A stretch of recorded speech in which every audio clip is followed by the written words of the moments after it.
I mean, Donald Trump was aware of everything that was going on that day in the Red Room when we were in the White House.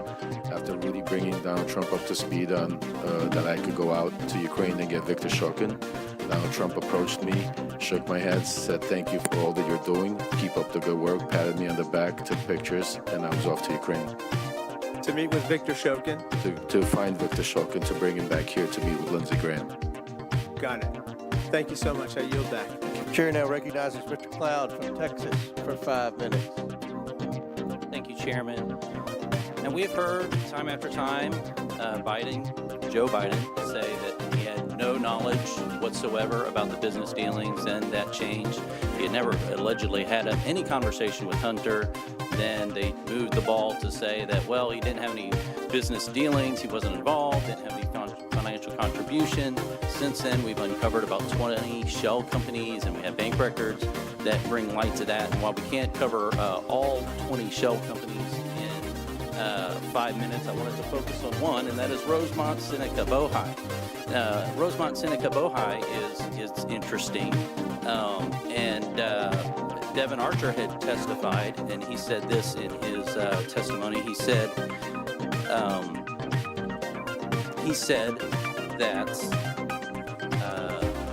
that this entity, quote, was used as a common entity owned 50-50 on a handshake deal between Devin and Hunter splitting these shares. Actually, that was your words, Mr. Galanis.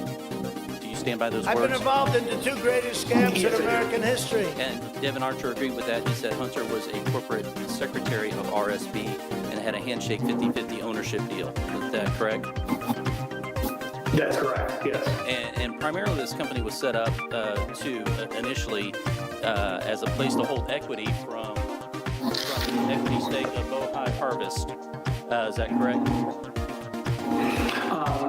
What I was told by the partners at the time, it was set up to do that and invest in other businesses. I think Devin Archer subsequently testified to that effect, and it included monies that were paid from the bond fraud, $15 million that was wired to that RSB account as well. Yeah. So it conducted multiple transactions as you depicted in that diagram. And even if this were legal and there was no impropriety here, it's very concerning because this company's set up to basically compete against America's energy interests at the behest of CCP. Then we have other flows into Rosemont, Seneca, Bohai from Burisma. We all know about Hunter's $1 million salary that he received for sitting on the board and providing no actual function there. And so we have $1 million salary going through Rosemont, Seneca to Hunter Biden. And then this is interesting. We have a meeting with Kazakhstani Kins Rakashev. And what gets me here is the $300 at the end of the $142,300 that goes into this. And then the next day went to a Porsche dealership for a car for Hunter Biden. Now, what's interesting about all this, of course, is that each of these not only flowed money through the shell companies to Hunter Biden, but each of them also involved important meetings with, of course, President Biden. So on December 4th, we have coffee with Jonathan Lee, who was one of the members who started Bohai Harvest, and he was connected with the CCP. They were having trouble getting licensed to work because, of course, the CCP has to get permission for that, until Hunter flew over on Air Force Two with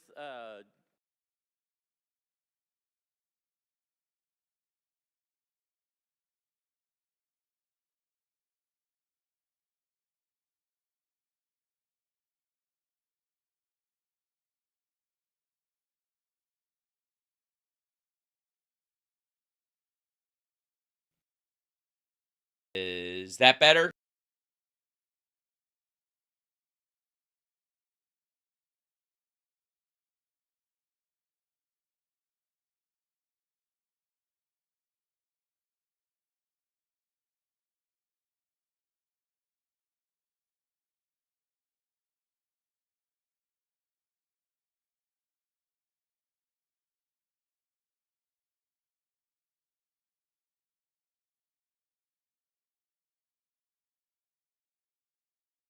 Being hacked.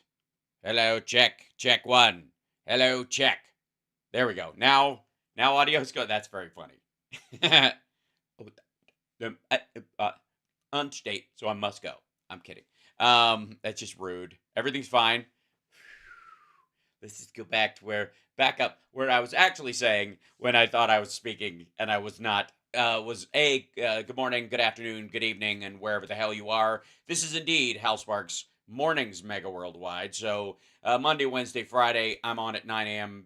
My time, approximately, because today I was stuck making a graphic and it was annoying me, so it took me a little longer than normal. But that I'm not going to be able to use till later because I was still working on it with the joke thing. Anyways, and then when I jumped on, the button that turns my microphone on was like, fuck you. So it's that kind of morning. Either way, we're getting over the hump. It's Wednesday. It's very exciting. Now, who's stuck humping? Well, I would say, ladies and gentlemen, if I may, the lovely folks on the impeachment committee thingy, Madodger, that they have over here. Whoops, get over here. Quit it. Later. I squeeze this window down a little bit so you guys can see all the pithy nuances of the Republican nonsense that's going on. It's pretty great. It's adorable. Check out this graphic. This is Rep McLeod from Texas. Oh no, it's just Cloud, not McLeod. Michael Cloud, M Cloud, I guess we could call him around the hizzy. And of course, if he was McLeod, he'd be riding on a horse instead of sticking his head in its backside. This is his graphic he came up with. $142,000 from Kazakhstan, $300. $142,300 from Kazakhstan. Burisma, $1 million, which was a year. So you'd think he put per year, but he didn't have time for per year because it was too much reading. So he just put a little money bag there, or it might be a volcano. I don't know, and I don't think it fucking matters. Bohai Harvest, RST China had an equity stake, meaning if the business works, then the business makes money and that kind of stuff. If it goes away, it doesn't, and it went away.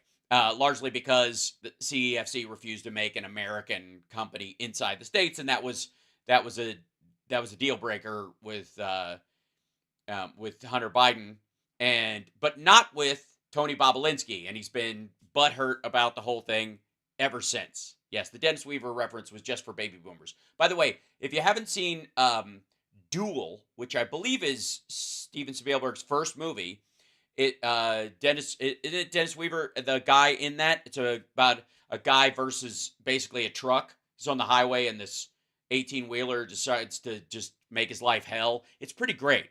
It actually holds up. Boston Brian's in the house. Hi, Boston Brian. Have you been watching this ridiculousness this morning? Oh, Tony Bobulinski is mad that the Bidens ruined his fake reputation as a deal maker amongst all these groups, and he can't. Like, this dude was going to parlay the fact that he knew the Bidens and he made some big thing happen for them into other deals for himself, and he wanted 3 votes out of the 7 for himself, so he could basically outvote anybody with either equal or no fucking stake in the company. Like, he's just a dick. It's just stupid.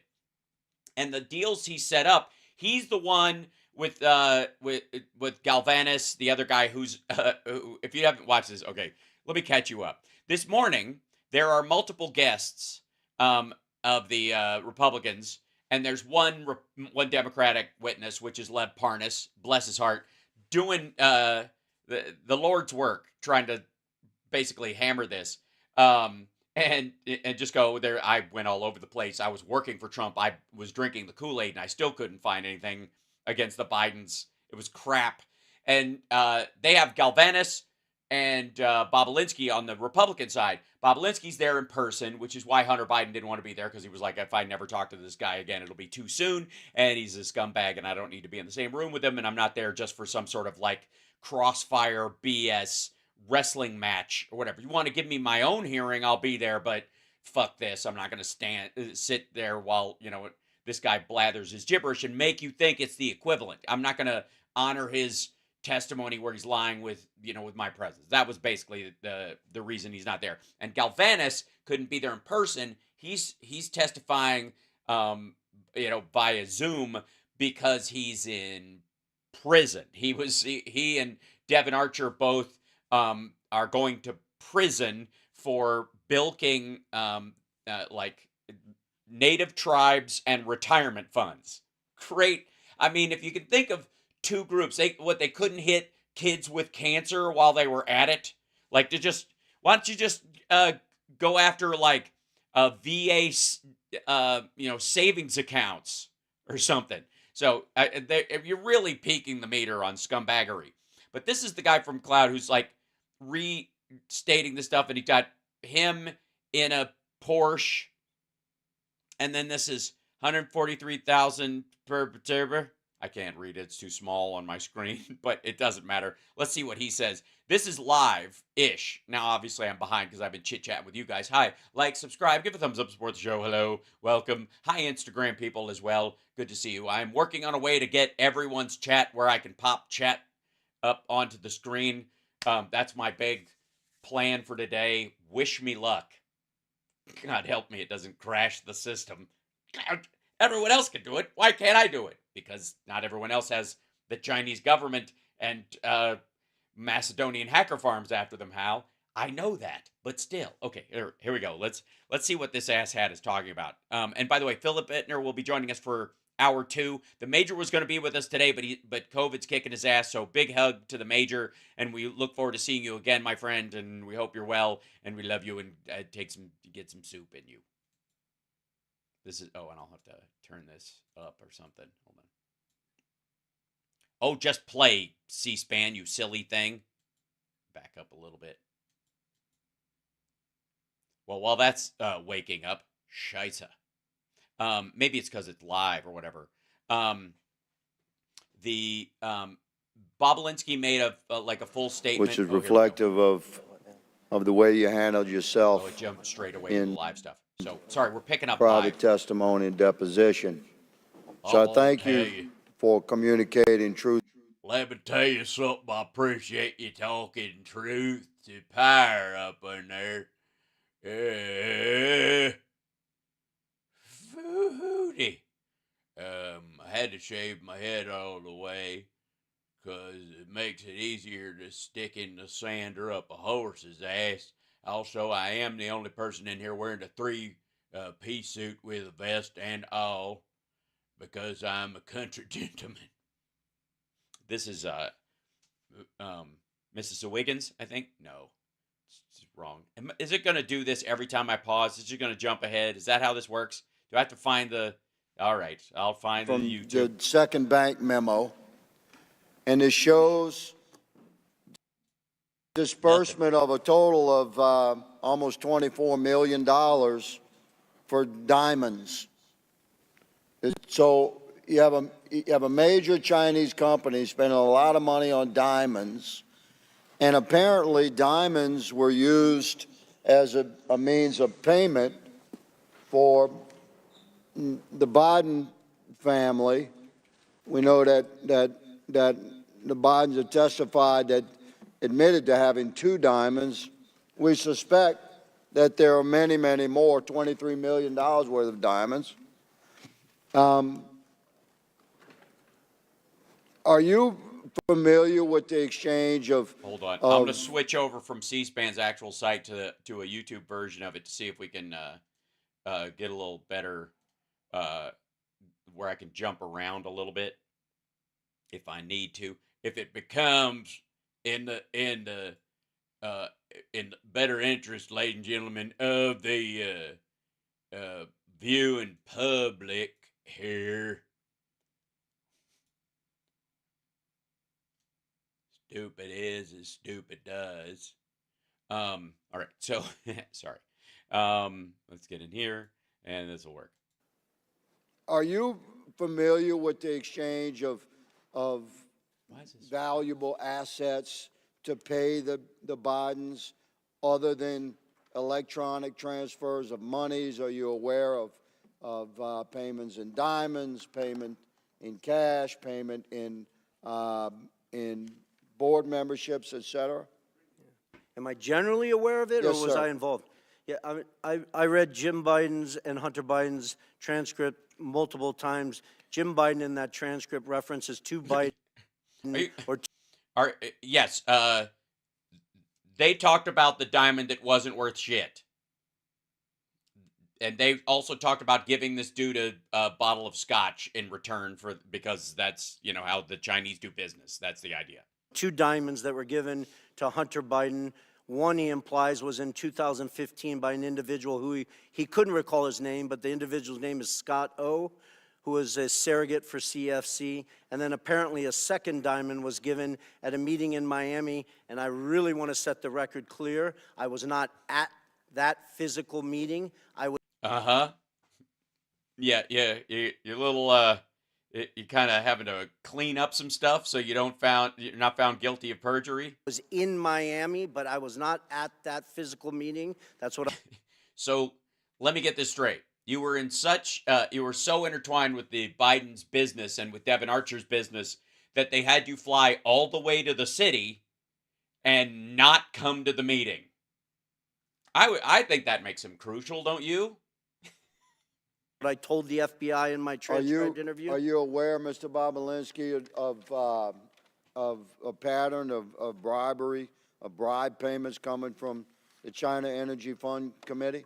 I appreciate But besides to you for making up half of this shit? that question. I wish everyone on this committee would read the 1,200 pages of testimony in an 8-day trial in the SDNY where Mr. Goldman used to work while the actual trial was going on, that accused numerous executives, ultimately Patrick Ho, of corruption, bribing, leaving shoeboxes of cash to a variety of political figures in Africa. Exactly. So, Mr. In Africa, I'm sorry. Africa, America. I mean, they both start with an A. What's the difference? I mean, just for shits and giggles, couldn't MAGA actually just mean make America go Africa or make Africa great again? Ish. Bobulinski, from your perch within the Biden family operation. And by perch, I mean whatever hotel you were staying at in Miami when they said, we got this, why don't you stay over there? We're worried you'll ruin the deal because you're a bloviating dumbass. And their interactions with major businesses in China in the exchange of millions of dollars that are known. We've tracked them through bank records, through suspicious. Through the filing of legal businesses that are known by the SEC, that are incorporated for the purpose with a list of that they were stated for the list of partners. This is on C-SPAN, but I'm getting this off of YouTube because I can't stop and start without problems on C-SPAN. Activity reports, through emails, through communications that this committee has documented. There's no debate that millions and millions of dollars flowed into the Biden family's bank accounts. But well, it kind of is debatable, as business entities' bank accounts are not family bank accounts. And also, except in one case, Donald fucking Trump. But the existence of other forms of payment is fascinating. Okay, that's we're not finding anything. The Bidens don't have any wealth to speak of, and they file their taxes so you can see everything that they're up to. So we haven't been able to find shit. So we're just going to assume that he was smuggling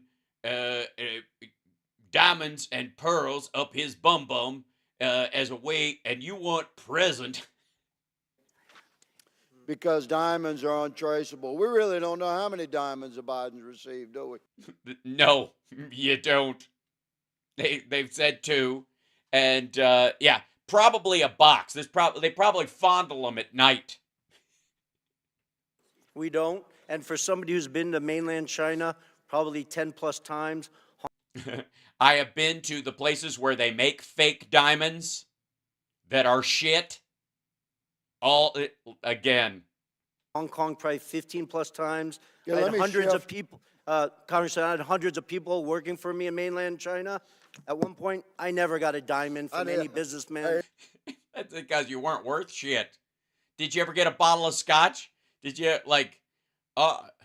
All I got was a rough handy from I gotta say, a third tier honeypot that just didn't go anywhere. I mean, I was willing to marry her or whatever, and she just a fucking vapor. I don't know what happened. Hear you. Or woman? So, Mr. Bobulinski, I shift quickly to a text. To the picture of a screen of data you won't share. Fucking, this is not even a screen cap. This is off devices that are so old they don't do screen caps. Text message. Are you familiar with this? It's from a gentleman named James. Generally, yes. Yes, says don't Generally, yes. You provided the picture. mention Joe Generally, yes. That is the image, but when I provided it, it wasn't on poster board. being involved. It's only when you're face to face. I know. By the way, hi chat room. Love you guys. Now that sound is working and all that stuff, I just would like to say that there's not so much panic going by. And thanks. Like, subscribe, show things that I'm supposed to say, Venmo, etc. Yeah. Super chats, welcome, thank you, blah, blah, blah, all that. Anyways, back to the show, what we're doing for real. You know that, but they are paranoid, and there's a response saying, okay, they should be paranoid about things, and then there's a response saying, for real. You can't send messages to this chat because WhatsApp no longer supports this phone. So you feel comfortable just giving them access to your WhatsApp for some reason? Hey, you know who has access to your WhatsApp? Jeff Zuckerberg, because they bought WhatsApp between the time you had this on your BlackBerry or whatever the fuck device this is, and now. So what is meant by don't mention Joe being involved? It's only when you're face to face. I know you know that, but they are paranoid. Well, I think it outlines how the Bidens operated, not specifically just with CFC. You have Galanis here testifying and numerous. Okay, real quick. There are two reasons. One, vapor, and the other materially supported by the evidence. Why James particularly doesn't want Joe mentioned in these deals, and Hunter as well.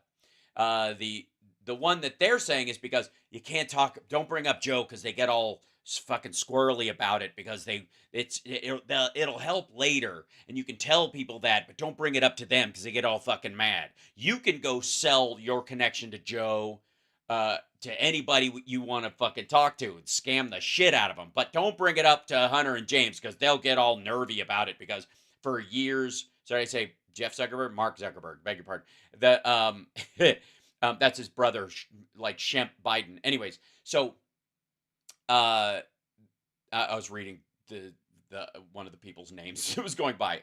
Sorry. Anyways, so Bobulinski, that's what he's saying is that's his inference is that they don't want that James and Hunter get nervy about you bringing up Joe's connection because they're nervous about the political implications of it. James gets nervy about it. You can see this in multiple writings on multiple fronts about you bringing it up or people bring it up to him because Joe isn't involved in the business and he does not want to. Yeah, I have to mention, don't vote for me. It's true. But I would like to say for the record, free healthcare for legally look. So, so Bobulinski, wants you to think that it's because of James actually doesn't want Joe's name brought up because that's not a promise they intend to keep or want involved. They get squirrely about it because it ain't true. James is selling his connections in the world, not his brother's. Hunter is selling his business and his being a lawyer and his being an investment person, not the access to his father. And the reason they get squirrely about it is because it would be a lie. It's not true. And it also undermines their own, individuality in the business that they do. So, but the great thing about it is that these assholes can go, careful, they get all nutty when you bring it up. Yeah, because he's not involved and they're not going to make promises they can't keep.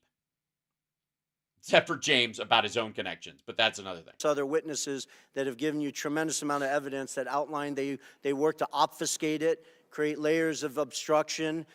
Or he simply isn't involved. No, Lev Parnas is like, we're doing this as live, sort of. But Lev has spoken, and every time Lev talks, it's just like Hunter Biden's testimony. He's like, nope, never, didn't find anything, all bullshit.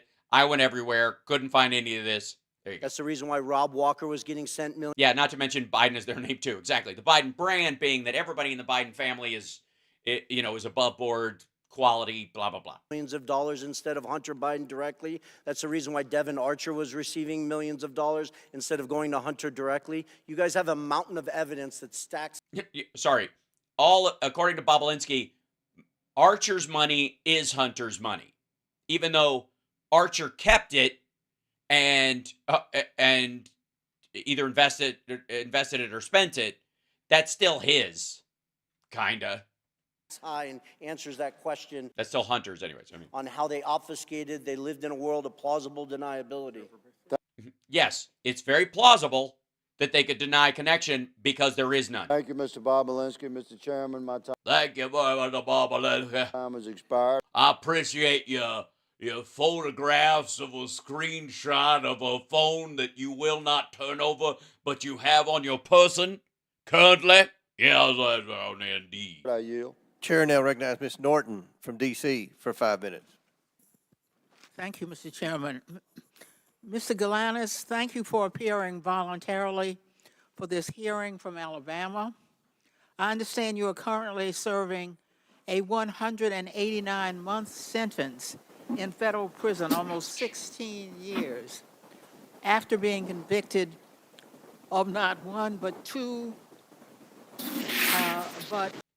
I like Leave to try to like bring up the audio on him to fucking, it is 2024. You can do like voice isolated microphones, right? Most laptops and phones can block out room noise. Let's just being assholes about it. Oh, they're just being assholes about it.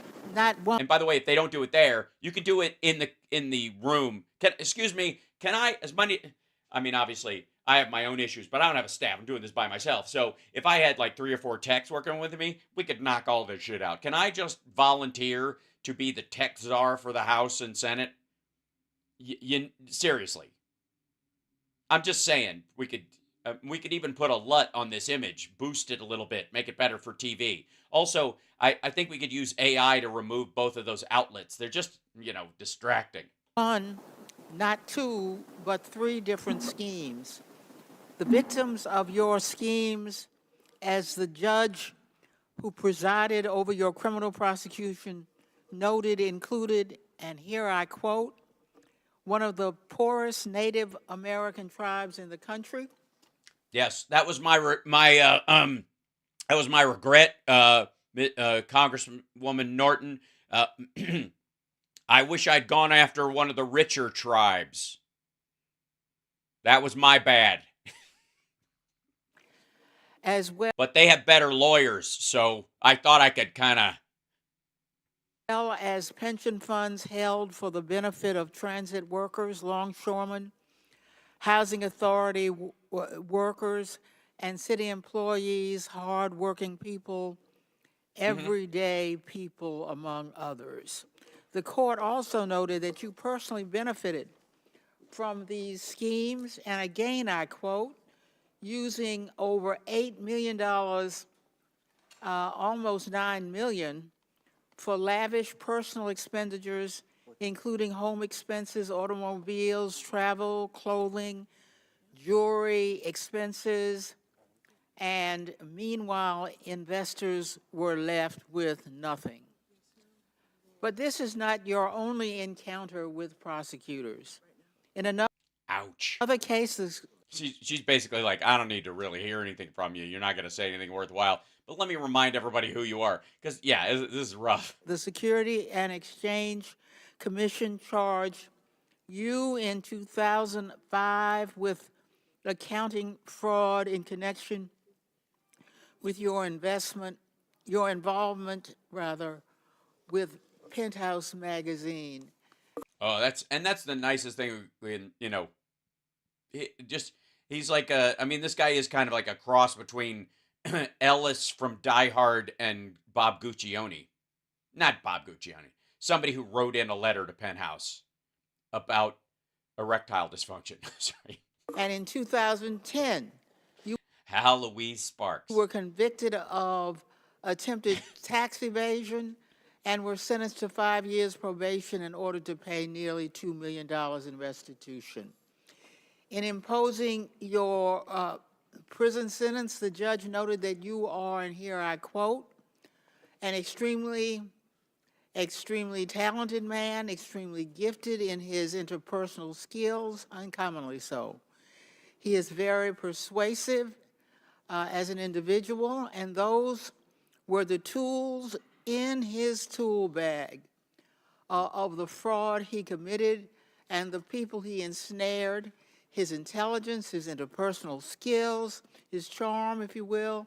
And this is he's a blazing bullshit artist is basically what the judge is saying. Also, toolbox, not tool bag. I mean, I guess maybe that's where he was. Maybe in Alabama they say tool bag, which I gotta say sounds dirty. is something that is not unseen in people who are commonly referred to as con artists. Another judge who presided over your Or fraudsters in the state of New York. Just saying. case referred to you as, quote, a skillful con artist. A skillful con artist, that is who my Republican colleagues are relying on to carry their water in this sham impeachment inquiry after their... By the way, Galanis being the skillful con artist, she's not talking about Bobulinski. He sucks at it. That's what he's so mad about. last star witness, the author of... He bullshitted his way into the upper levels because he had a background of investing money for another rich dude. He was offering businesses to them, and they eventually went, nah, fuck this guy. That's how it worked.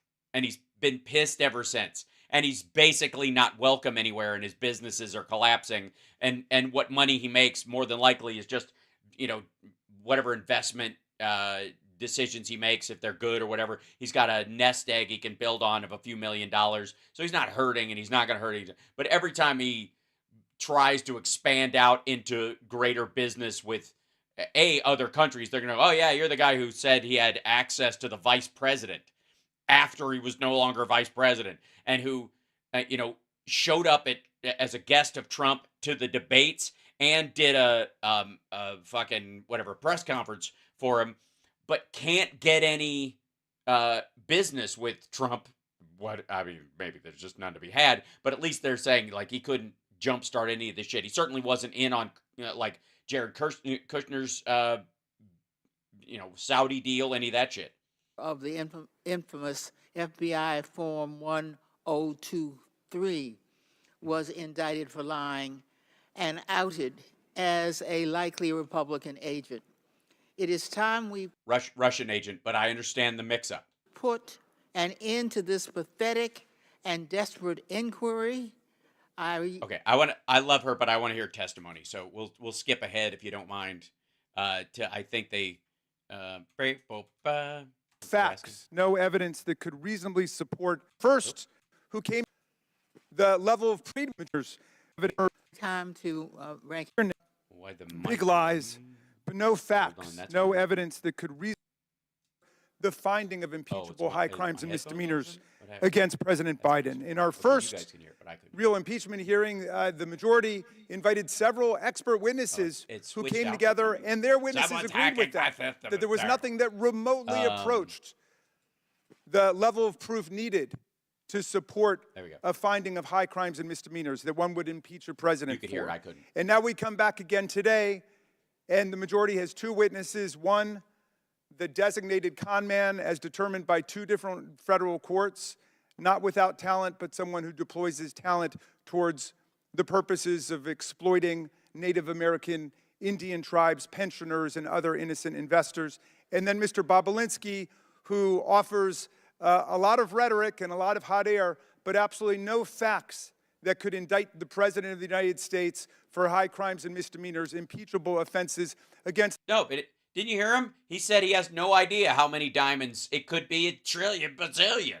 I don't know. I wasn't allowed in the diamond meeting. They wouldn't let me go. They wouldn't let me stay there. And now when I go into business boardrooms all over the world, they laugh at me and they poke my belly and go, Bobulinski. And I hate it and I have to stay because they're snacks. It's the Republic. The kinds of offenses which James Madison said are great attacks on the Republic itself, great affronts to our Republican form of government. And nobody on their side can even tell us what is the impeachable high crime and misdemeanor, which suggests that they are moving in the direction. China money. It's China money. It's China money. That's what it is. It's China money. Of now, $2 million of China money. It's really $200,000, but bounced through a bunch of things. $200,000 of China money. Now, Trump got $15 million worth of China money while he was president, but China money. Criminal referrals, and they should It's China money. start by looking at their own witnesses. I yield back to you, Mr. Chairman. And I'd like to remind the ranking member and Ms. The China money. Norton, the witness, Mr. Galanis, was partners with Hunter Biden. That's why he's here. No, he's not here. He's in jail for shit he did when he was partnering with Devin Archer, another witness you guys brought. He wasn't partners with Hunter Biden on this. We have their partners. You could have invited Ex-partners. Ex-partners. partners, but you invited this guy. Yeah, Donald Trump. This guy, Donald Trump's partner. Trump's partner, Mr. Parnas, who was working he with was Donald Trump Trump's and Rudy partner. Giuliani. Rudy Giuliani's All partner. okay, yeah. All right. Chair recognizes. What do you mean, yeah, all right?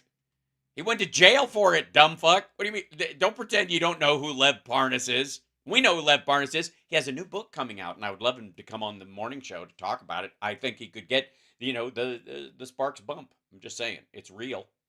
Also, I'd like to say that repeatedly this morning, and I am going to take some credit for it because I'm the one who's been hammering it about the fucking laptop this whole time, and you better be fucking listening to me, you dipshit, that China money, that people need to start metadata or it didn't fucking happen. And anybody who sends you a screenshot of something and says it's evidence is a fucking asshole. And it's not. It's not evidence. Pictures of a screen of a phone you won't turn over is not evidence. Never will be. Never has been. And the chain of evidence on the fucking laptop from hell is so shit that they can't even bring it up in court or anywhere else because it will ruin any case they actually think they have, which is exactly why the whistleblowers were like, our fucking superiors wouldn't let us bring up the laptop or the big guy or any of that shit. And you're like, yeah, motherfucker, because if you do, the evidence we really have will go away because his attorneys, Abby Lowell, will say, fruit of the poison tree, Your Honor, this is bullshit. They can't prove this stuff is real. They've got no metadata that proves this stuff from this alleged laptop is even my client's. There is no evidence that points directly to it, and they won't provide that. If you look at the metadata, it is unprovable. It is, in the words of the Washington Post, a forensic nightmare. And if you are using this or this led you anywhere, you got to throw it out. And the judge will go, you're absolutely right. Fuck off, everyone.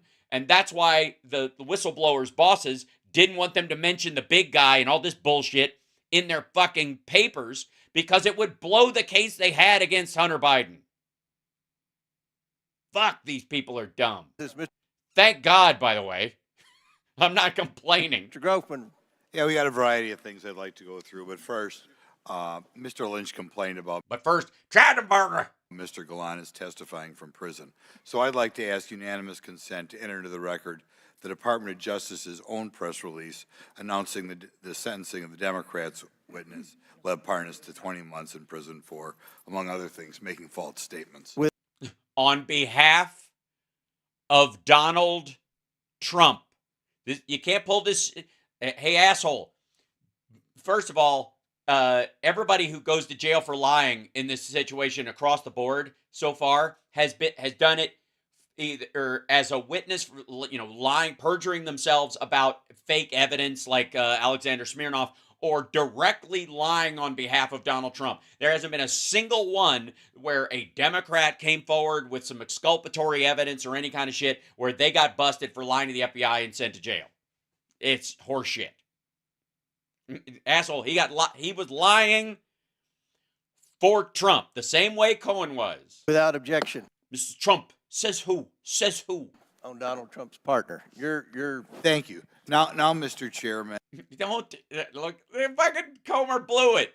You just let him say it and shut the fuck up. You had to say on Donald Trump's partner. Thanks for reminding everybody, Chairman Chanamoney, reminding everybody that that guy went to jail because he was Trump's partner because he lied on Trump's behalf. Fuck me. And we had originally hoped that we'd see a few more witnesses here today. They're not here, but I would like to run a brief tape because I showed up today hoping I'd be asking these witnesses a little bit more about this tape. I know that, there's some mystery or... Is this motherfucker going to run like the Biden bragging about getting Shokin fired? Some people feel it's still ambiguous as to how this prosecutor was fired in Ukraine. And oh, fuck me. I wonder if this tape could do a little bit more to shed light on why that prosecutor was fired. Let me guess. You're going to cut it off right behind, right before he goes, and they put in somebody who was solid at the time. By the way, the guy who ultimately led to Shokin, them dropping the charges that were put forward by Shokin and starting a new investigation that actually led to Zlochevsky fleeing the fucking country. And why we want Hunter Biden and Mr. Archer here today. Wait, did Archer refuse too? And so I got Ukraine. And I remember going over convincing our team, or others, to convincing us that we should be providing for loan guarantees. And I went over. Right. The money was his to start with. He was like, we'll talk to the World Trade Organization and we'll guarantee $1 billion of their money.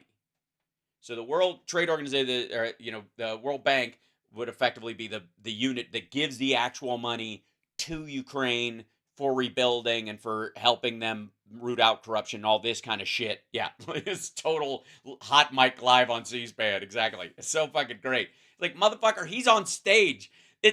They've got Council of Foreign Relations printed on the fucking cup next to him.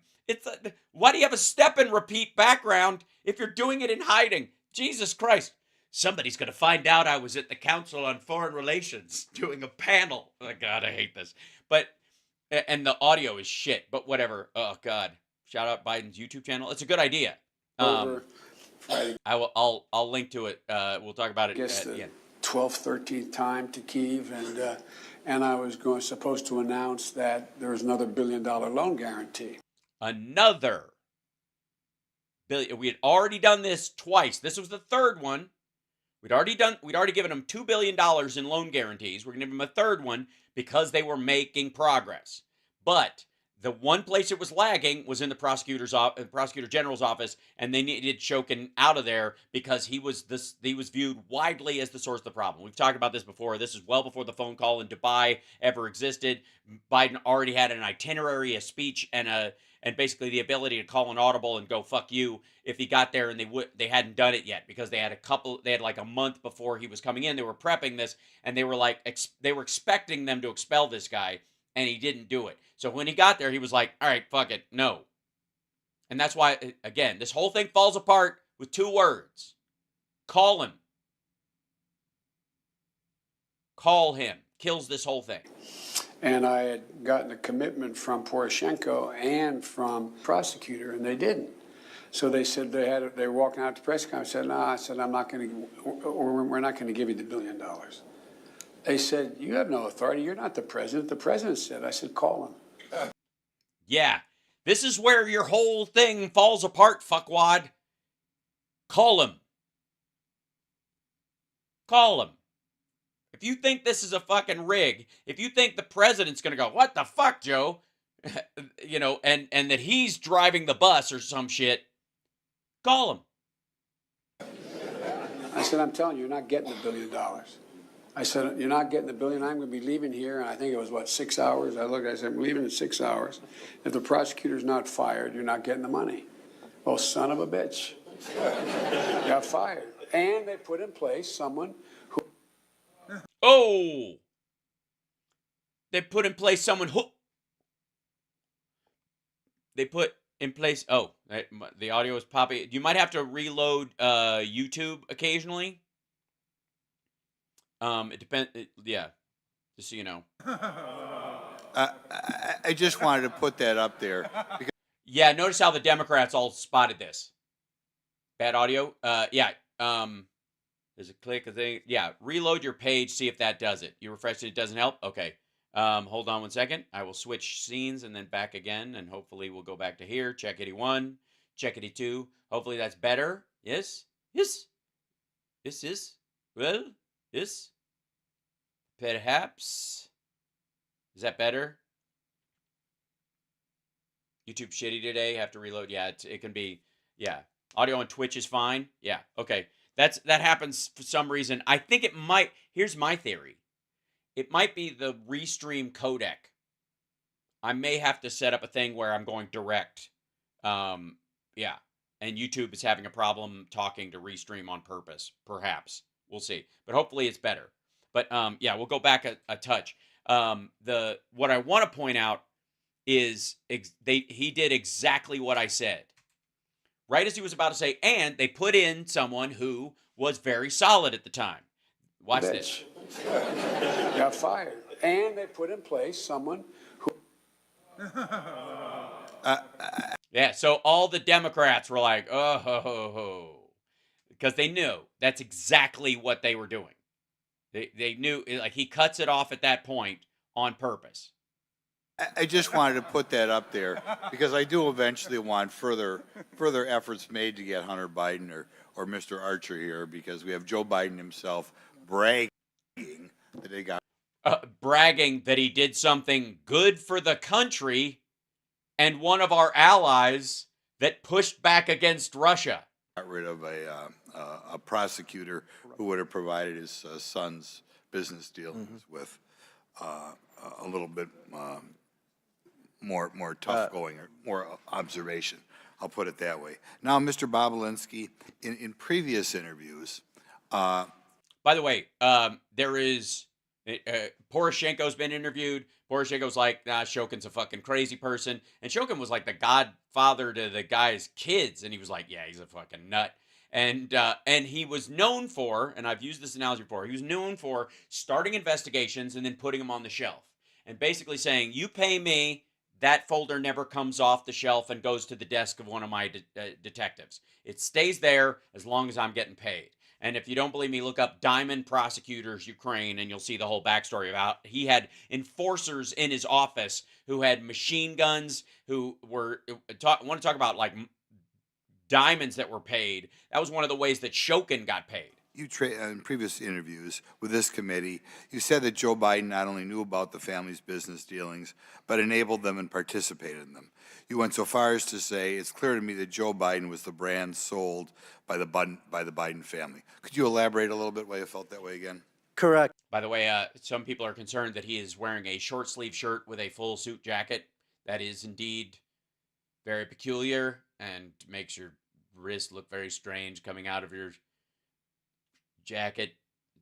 It's okay. And it's very pasty. We'll deal with it. That's one of the challenging things I've had to deal with over the last 4 years, with the focus of just simply telling the truth. The obfuscation around these facts are just beyond beyond insane. So I'll use a meeting at the Four Seasons Hotel in Washington, D.C. that I was not at, but... Uh-huh. So you're pissed you weren't included? Apparently 8 to 10 Chinese executives of CEFC were at. Apparently. That's a word you hear a lot in court. Apparently. With Chairman Yi and Director Zhang. Director Zhang I interacted with extensively. Oh yeah? You guys had a good working relationship? You feel like you brought this deal to the Bidens, and when they insisted on having a U.S. business subsidiary or they wouldn't get involved, you were pissed off and you had to go back to Zhang and go, fuck, all right, maybe I oversold my connection. And James Gillier was in that room. Also, yes, Midas Mighty in the chat. Thank you guys for visiting. I appreciate you guys. They have like a couple million subscribers. I'm just saying, if a small fraction of those decided to like subscribe to my channel, that'd be nice. Rob Walker. I know they do short form videos and do that all the time, but they got like 9 other channels. I get it.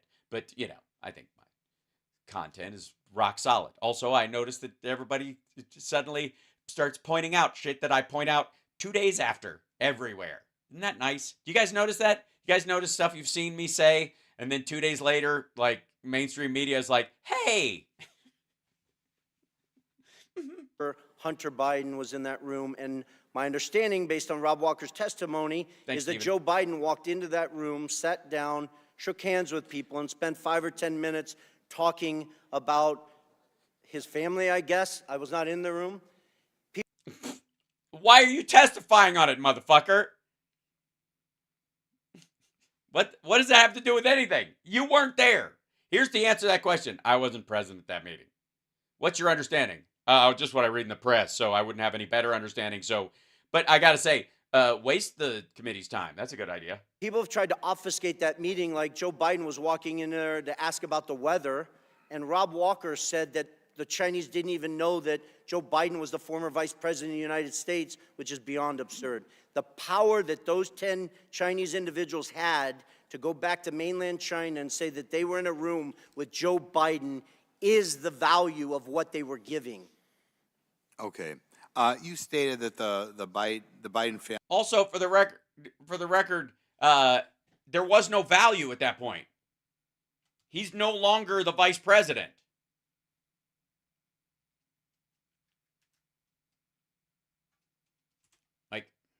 Family concocted a scheme to give Joe plausible deniability. Could you elaborate on that a little bit? Well, I would just point to all the different text messages and communications. They call him the big guy. I wasn't involved with Mr. Galanis or Mr. Archer, but they're giving you numerous data points. There was obfuscation. Whoa. You weren't involved with Mr. Archer? No?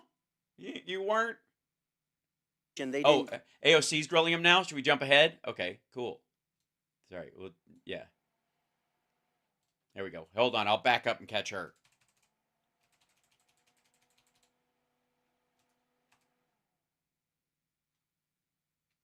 New York. Thank you, Mr. Chair. Mr. Bobulinski, I heard your opening statement. It's submitted to the record, part of our proceedings. I have a quick question. Simple. Is it your testimony today that you personally witnessed President Joe Biden commit a crime? I believe the fact that he was sitting with me while I was putting together a business deal. Did you witness the president commit a crime? Is it your testimony today? Yes. And what crime have you witnessed? How much time do I have to go through it? It is simple. You name the crime.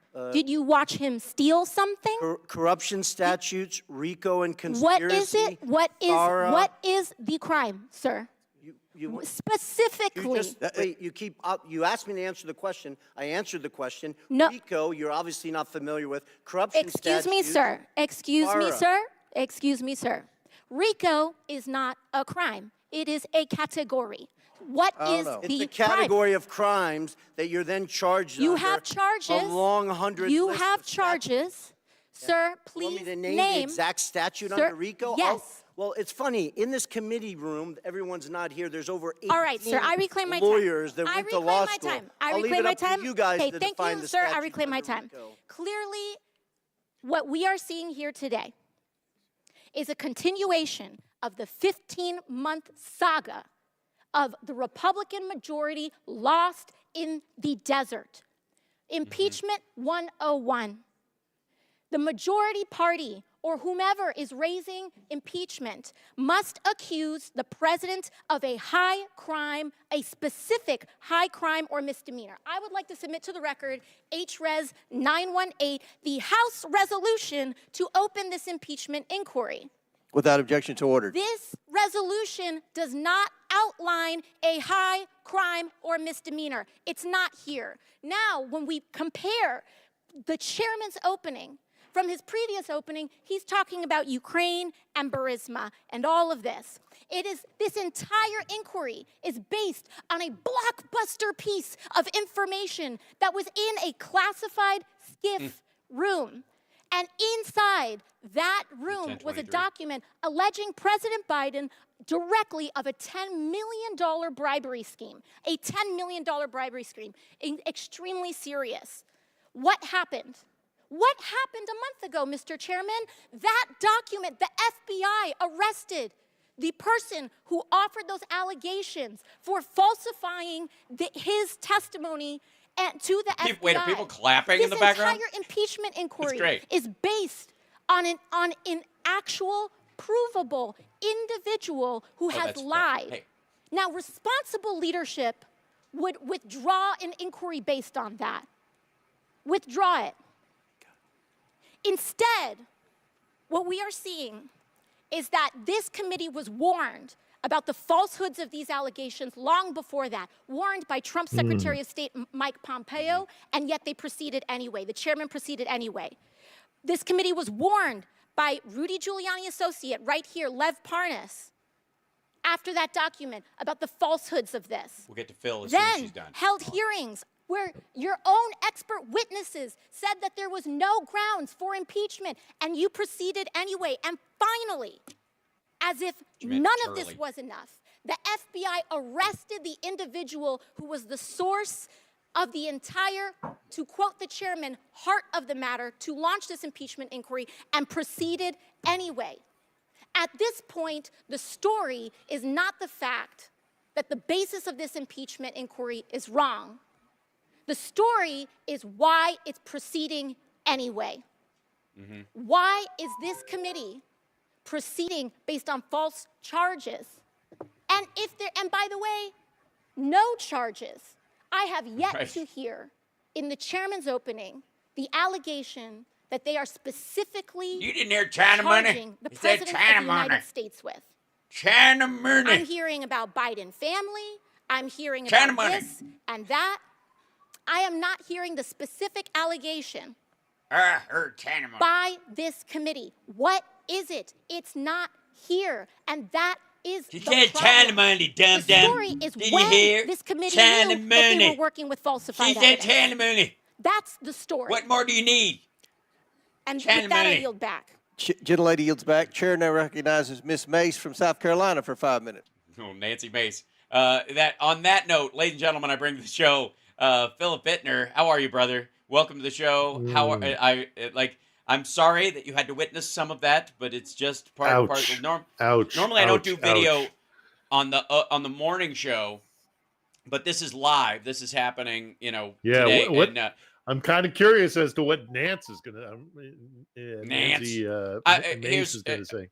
Well, so far, billion-dollar Chinese financial services company closely tied to the Chinese Communist Party. And That here shit. we go. Yeah, it's the same Just shit. keep moving that goalpost. Closely Just keep tied moving that goalpost. to the Chinese.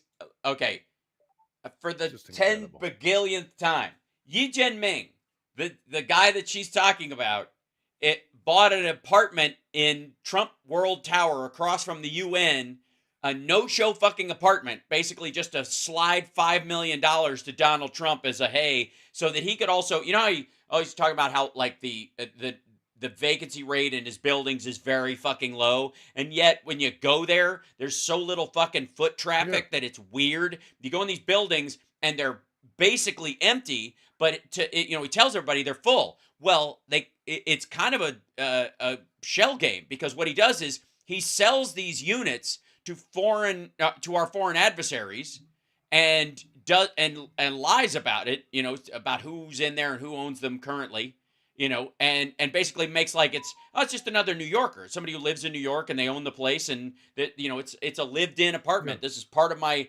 it's a scam. It's a scam you see all around the world. It's hiding your money in property, paying overdue charges, launder your money, never actually live in in Oh the yeah, and it residents fucks with the at real all. estate in major Yes, American it does. cities. Look at London. Makes, Look at London. yeah, London, New York, is L.A., fucking fucked. yeah, right.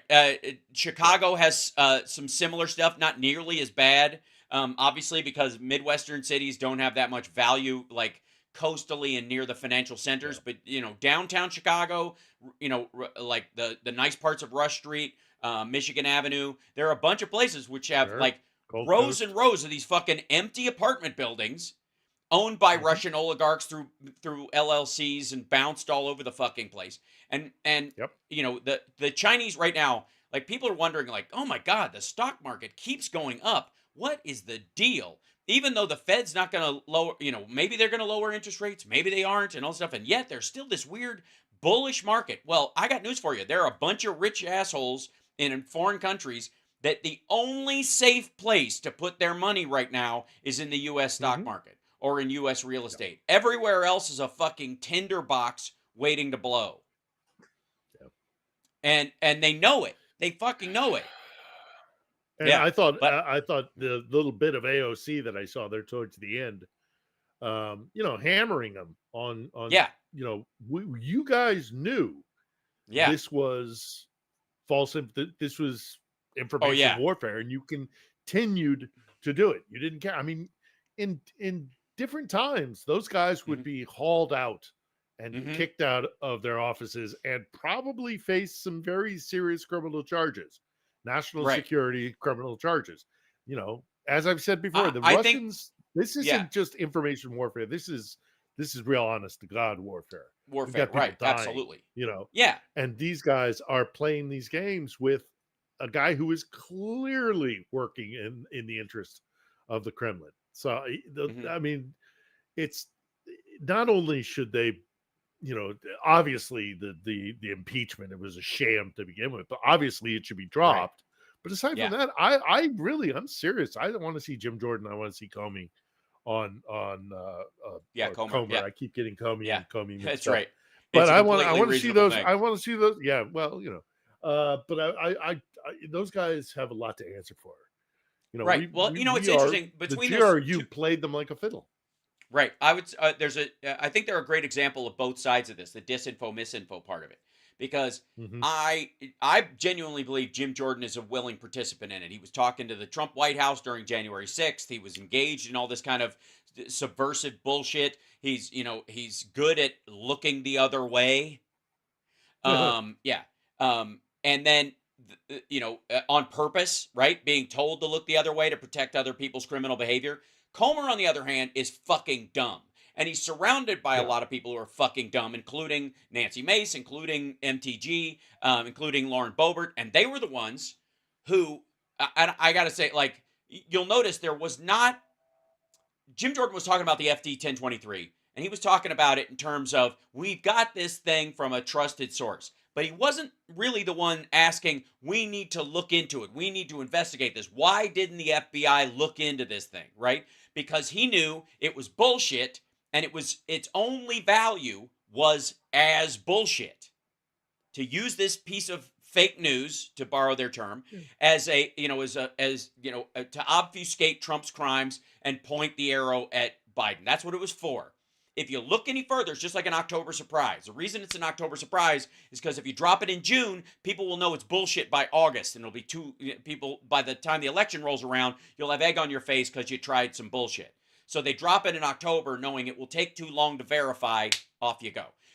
In Comer's case and MTG's case, they're just too fucking stupid. They looked at this thing and they just saw fucking dollar signs or Biden as a pork chop and immediately just ran at it like a bunch of dumbasses.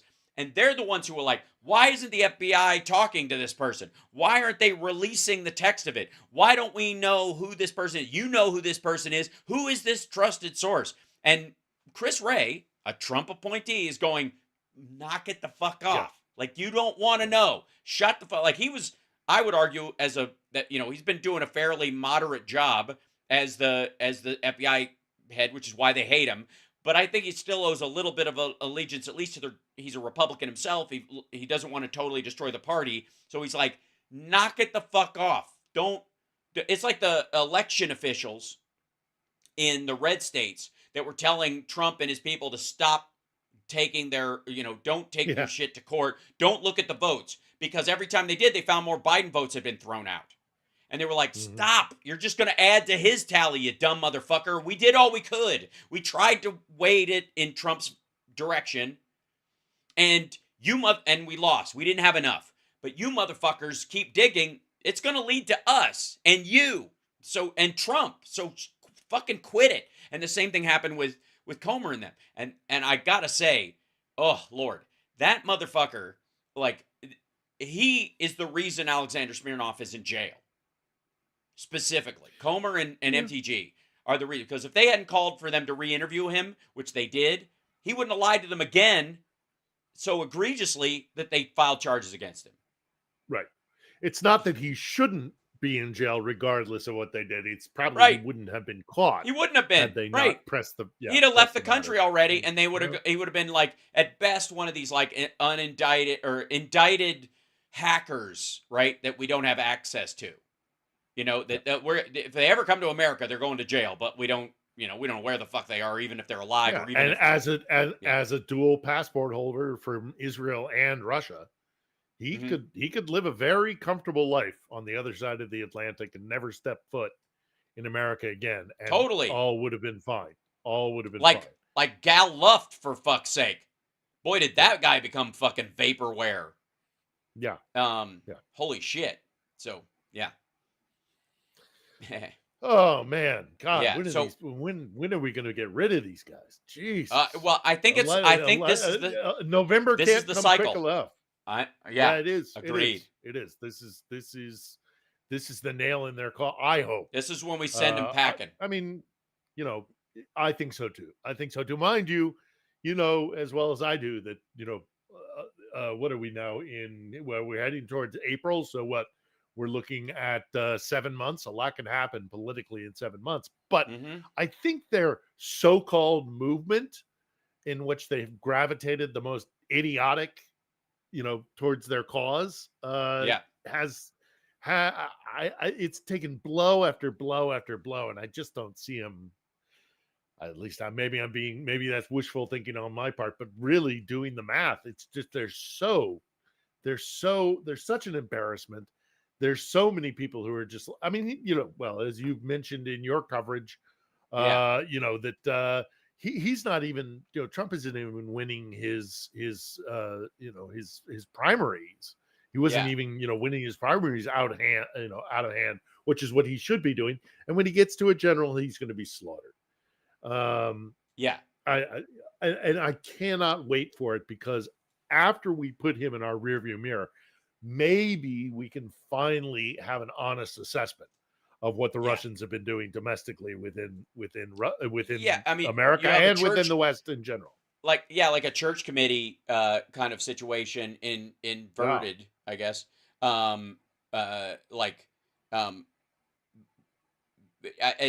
after they're out of there, we get a real look at some of this shit and just how far it got, right? And again, there are no doubt, and I've seen it online, I'm sure you have too. There are there are a lot of useful idiots out there that I don't think are horrible people. They're not. A lot of people, that's what I would call like it's the weaponized empathy aspect of things. They take your good nature, your loyalty, your belief in what's right, and then they use it against you. They create a false narrative, and then you buy into it because your good nature points you in the direction of justice, and you think something unjust is happening when it's not, and then they use that to basically undermine everything, right? And that's going to happen too. There's going to be a lot of people who wake up to it after they see the extent of that shit. Yeah, I'm hoping so. And I'm hoping that they really are made aware that these are active measures that the Russians employed against us. And it wasn't, we have, for a lot of different reasons, and there are those of us kind of screaming from the ramparts about this, but for the most part, it's been glossed over. This was not, and I've mentioned it to you many times as well, this was not some sort of like half-ass kind of like, oh, every nation does an influence operation during Right. look at the lobbyists from this country or that country or whatever. No, this was an attack. Yeah. Okay, this was if it was just some sort of influence plan, then it would have been the civilian side of the Russian intelligence organs, the SVR, basically our CIA. You know, they're part of their intelligence community that is beholden to their, to the civil leadership of the country. This was done out of the GRU. This would be the DOD. This would be military intelligence. This was not just sort of some sort of influence plan. This was a freaking attack. Straight up military organized, not espionage, active measures attack. And the sooner we can get free and clear of it, which I think will happen after Trump loses this upcoming election, and we can really take a breath for a second and look back on everything that was done since, God knows how I mean, some argue that he was first courted back in the 80s when he started going to Russia, that, with his Miss Moscow universe pageant or whatever the hell it was, his connections with Moscow go way back, but certainly since 2016, this has been an active military operation, intelligence operation, and the sooner we recognize it and really analyze what it is we do. And I don't know what we do in retaliation. There will have to be retaliation. Right. I mean, there will have to be. Eye for an eye leaves the world blind. Leaves a man and the world blind or whatever. You can tell I'm a little tired. I didn't get much sleep last night. We had air raid siren after air raid siren. I'm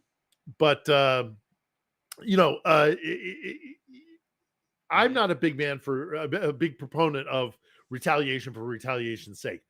But knowing the Russians, if we don't make them really pay, and Putin in particular, and his cronies and his strongmen that back him in the military and that kind of the security apparatus, then they'll just keep doing it.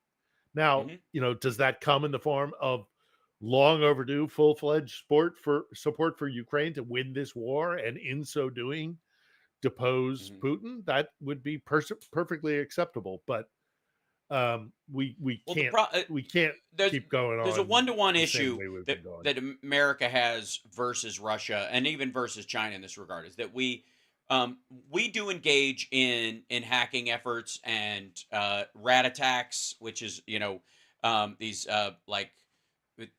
these Trojan malware programs and that kind of stuff. But we do it to military targets and military contractors specifically. These are what they're for. We don't do it to their online version of Amazon. Like, we don't attack Alibaba, even though Alibaba is absolutely now, especially after they, Tony Ma's fucking re-education, where they made him disappear for a while and hit him with a fucking telephone book for 3 months, and then he comes out going, "I love the motherland," and he can barely show. He was like the equivalent of like an American tech billionaire over there. He was charming and did all this other stuff, and now he sits like a robot at all these fucking gatherings because it's just horrifying to watch. It's like, it's gross. But we don't attack Alibaba, even though now it's owned by the Chinese government. We just don't do it. It's not how we do it. We do it with trade sanctions, and they're overt, and we announce them and all that kind of stuff. But we don't hack into their system and shut it down for time. Or WeChat and the payment system in WeChat, which is how most people pay for their groceries and their gas bill. The United States government is at no point going to attack WeChat. There's no value in it for us, and it's against our values as a country. It won't serve us in the long run. It's just punitive and gross. The Chinese, on the other hand, have, along with the Russians, have attacked multiple hospitals in the United States, have bragged about it online. The fucking iSoon leak was an incredible. I mean, it's an incredible trove of documents on how they engage in some of this shit and the mechanics by which they do it.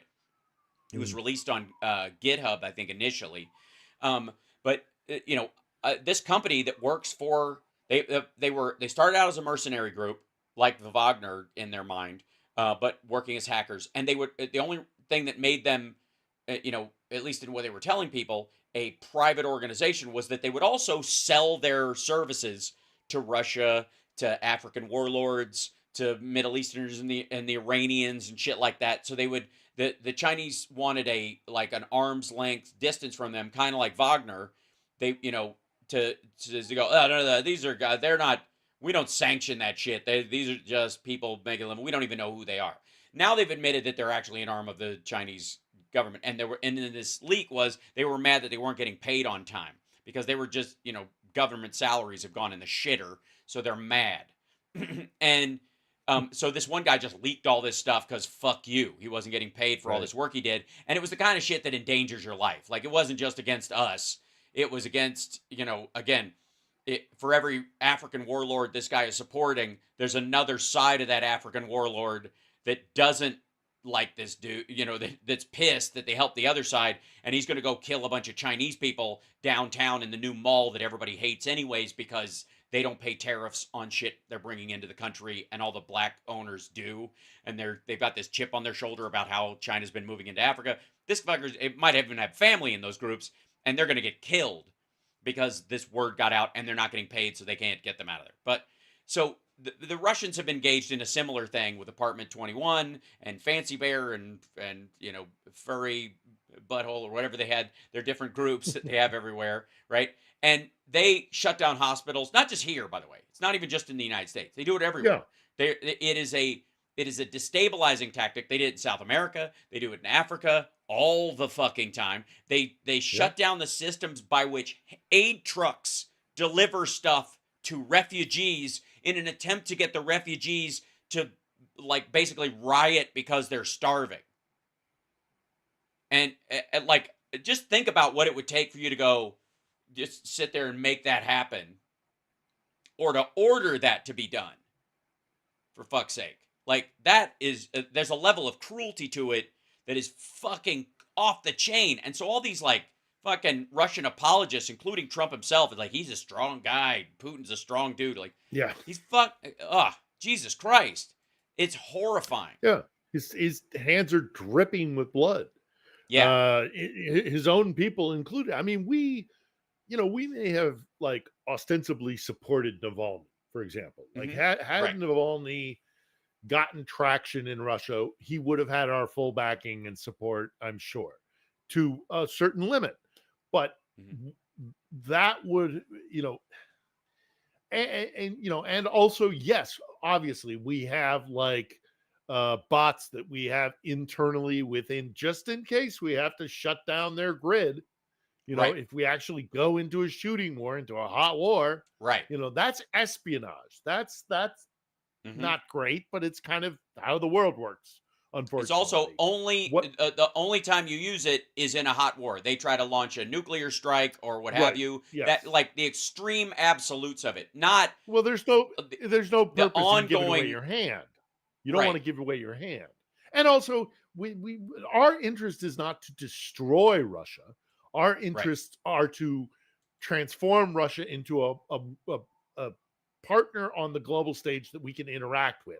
But because the Russians refuse to make the reforms that they need to make so that you can do business with them in essence, both in terms of international, accords and geopolitical strategies, and then also, of course, economic and trade and all the rest of it, because Russia is so rife with kleptocracy and corruption, and because they are malign actors on the globe with an intent of doing harm and destabilizing the globe, because destabilization works in their favor and against United States interests, and everything is binary in their assumption and their kind of perception of how things work. If it's bad for America, it's good for Russia, and vice versa.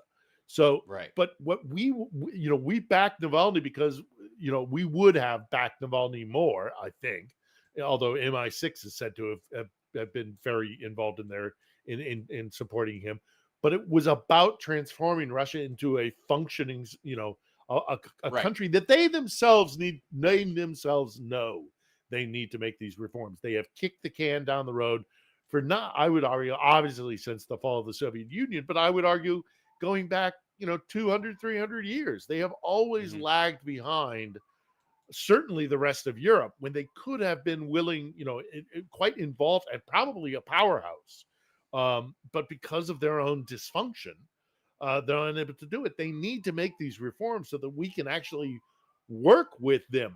Our intent is to reform them, and support reforms that they themselves want. They, however, want to destroy and break down everything that we are in the United States because their intent is to vanquish us as an enemy. We don't look at it the same way. But they sure as hell do.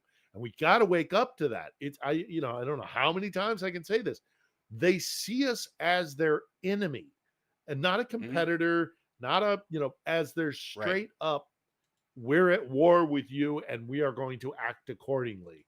And we have kind of half-assed it up until now. And maybe it's the Ukraine war that's doing it. Maybe it's the fact that there are a lot of people, believe you me, there are a lot of people in the intelligence community who know exactly what Russia did to us with Trump and are taking countermeasures and all the rest of it. But until we come to terms with the fact that the Russians have been attacking us as an enemy at war, that has been their position towards us, their stance towards us, regardless of what we think, what our relationship is or what our intent is.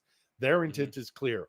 We are at war with the United States, and we're going to do everything to destabilize and ultimately, hopefully, destroy them, break them apart, another civil war or whatever it is.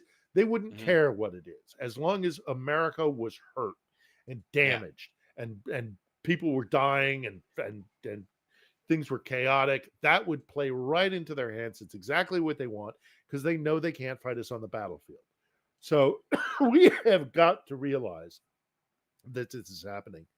And Trump is part of it. Ukraine is part of it. And God, I can't wait until he's out of office. Oh boy. And then I want an honest to God full investigation into what the Russians, and I want it to be made as public as possible because I don't want to rile up the American people and send them on the warpath towards Russia. We don't need that. Nobody needs that. Nobody wants that. Nobody's seeking that. It's Russia that's seeking war with us because they think it's preemptive and also because they don't want to live in a world where, liberal democracy is a success because that threatens them.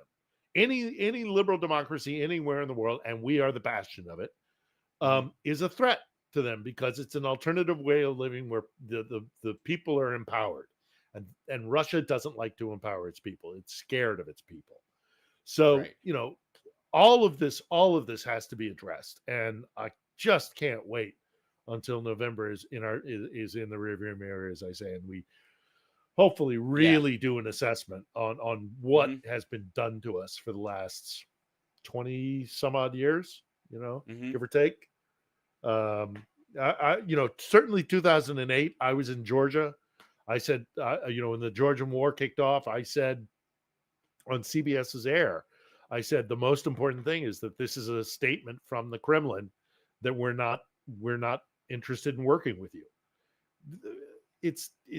Those of us who study that country and the Kremlin and Putin's Kremlin, none of this comes as a surprise, but I'm really hoping that we continue to, and the dismissive Russia thing, and that's designed to be dismissive of that very real threat. Right. So I don't know. Anyhow, it's very disturbing. The whole thing is deeply disturbing. But God, let's get this election over I'm with. curious if Navalny was and pardon the analogy, was the natural gas of this situation where you're trying to move from oil to renewables. And there's a mid-step that you got to take. You cannot jump from where we are to where we're going. It's a rung you can't skip. And, and we deal with this, I'm sure, a lot when we, in foreign governments that we deal with all the time, either for natural resources or we have arrangements with them. and the like, and they have, somebody gets in that's awful or dangerous or violent or an egomaniacal, zealot or something like that, and we're not going to depose that person, but we are going to support those who would rather not have that, right? And I mean, temporarily we'll that person, never know. the mitigatory We'll never know person because he's won't be dead. That's right. Yeah, They killed well, him. he wasn't. They killed him. We'll yeah, never know. I think that's proof that he would have been a mitigatory step, at least as far as Putin was concerned. Well, here's what it would have done. Here's what it would have absolutely done. It would have gotten rid of Vladimir Putin. And Vladimir Putin has his stranglehold on that country. He will not leave the seat in the Kremlin until he is absolutely right, either by health or old age, or he's going to go out on a gurney if it's old age or health that gets him. Other than that, it's going to be a bloody overthrow because there is no, look at the election that just happened last weekend. It was obviously it was a joke. Nobody is surprised by this. But, what Navalny would have done he would have broken the stranglehold of Putin, and perhaps, and this was one of Navalny's stated intent was to wrest control from one person, the political landscape of Russia, and to have different factions within Russia that kind of would balance one another out, and it would at least move things, as you say, in the direction of the reforms and the modernization that Russia desperately needs to do. But while Putin is so in just absolutely entrenched in the Kremlin, it's never going to happen. Right. So, democracy can't happen why, with Putin. That's why, the Kremlin. you get in a weird situation where anything is preferable. And the weird part is even somebody temporarily more extreme than Putin, who ultimately becomes less acceptable to the people, is better than he is. It's kind of the equivalent of like when Democrats support the more extreme Republican in a district because they know the public won't buy it, even if the party does. And so there's a value in many ways to having that, that person being there as kind of bait for the voters and for the people to recognize what's worse. I don't, on an international level, I don't subscribe to that. They tried it largely in the 60s, and it was a failure. And they were doing it as this kind of like ping pong match between Russia. So Russia would, stick somebody up in South America, and we'd post somebody, and they'd post somebody, and we'd post somebody, and that kind of stuff. And it's always a losing fight. If you just let them post their person and let that person fall naturally while protecting your own interests from the outside, it's usually a better way to deal with it, because you're not putting your own responsibility for how that leader works out on that country, so that if he doesn't, they can go, well, he's the guy you guys put in charge, right? Look what happened here. Yes. Look what happened here. I mean, the idea. Yeah, Trump is that guy, right? Yeah, the idea that where is the fine line when the Maidan happened, and everybody screams about how the CIA and Newland, the famous Newland call, recording, right? All that call was if we prefer Yatsenyuk, if Yatsenyuk can get, if he can get momentum, we will back him. We don't like the Europeans like Klitschko. We're not such big fans of Klitschko. We would rather have Yatsenyuk. If Yatsenyuk is our guy, he's the one we're going to support. But it does it does beg the question of where does where does that line of I'm supporting the guy that I would like to see come to power in Ukraine, as opposed to I'm going to force through this candidate and manipulate the stage and manipulate the democratic process so that our guy wins. And I would argue that we did not do that in Ukraine. And I wouldn't just argue it without facts. It's just true. I mean, there's plenty. It's just basically true. There was a a democratic story. process. It's a stupid fucking story, and it's bullshit. Yeah. But what the Russians did with Trump is actively try to not just like they didn't just like, oh, Trump's our guy, we'd love to see. Yeah, he's a chaos agent. And not only that, we are going to interfere. We are going to directly interfere in the electoral process. And Yeah. I don't think we did that in Ukraine. I know it has been argued that we have done it in other countries around the world, and let's not put on Fucking even rose-colored our glasses. even I'm, the Shah of it Iran, happens. Yeah, or MI6 and the alignment with Chile, or yeah. Well, no, I mean specifically, like this is a good example that yeah, always comes up. sure. The deposition of the Shah in Iran and all that kind of shit and whatever. The Islamists started moving in as the Shah was on his back foot because of the deal that they had made previously with what would become the company, this BP, British Petroleum. And they didn't like the 50-50 breakout of the money, so they were going to take over all of it. And the British were mad about it because it was a huge source of revenue, and they had supplied all the tech to make it fucking happen. The oil is still in the ground, not being produced for anybody without them being there. So they were a little miffed when the government decided to just nationalize all the work and the deal that they had made to do the extraction. You kind of get it on that level. I mean, you buy your ticket, you take your chances. And that's the issue with dealing with any country. That can happen. The politics can change, and that's a problem. But MI6 wanted to oust this dude. They went to the U.S. and said, "Hey, can you help us out with that?" And we're like, "No, not really." They had one guy who was over there who was favorable to the idea, but it wasn't the organization, it wasn't the administration, and it certainly wasn't the American people, particularly.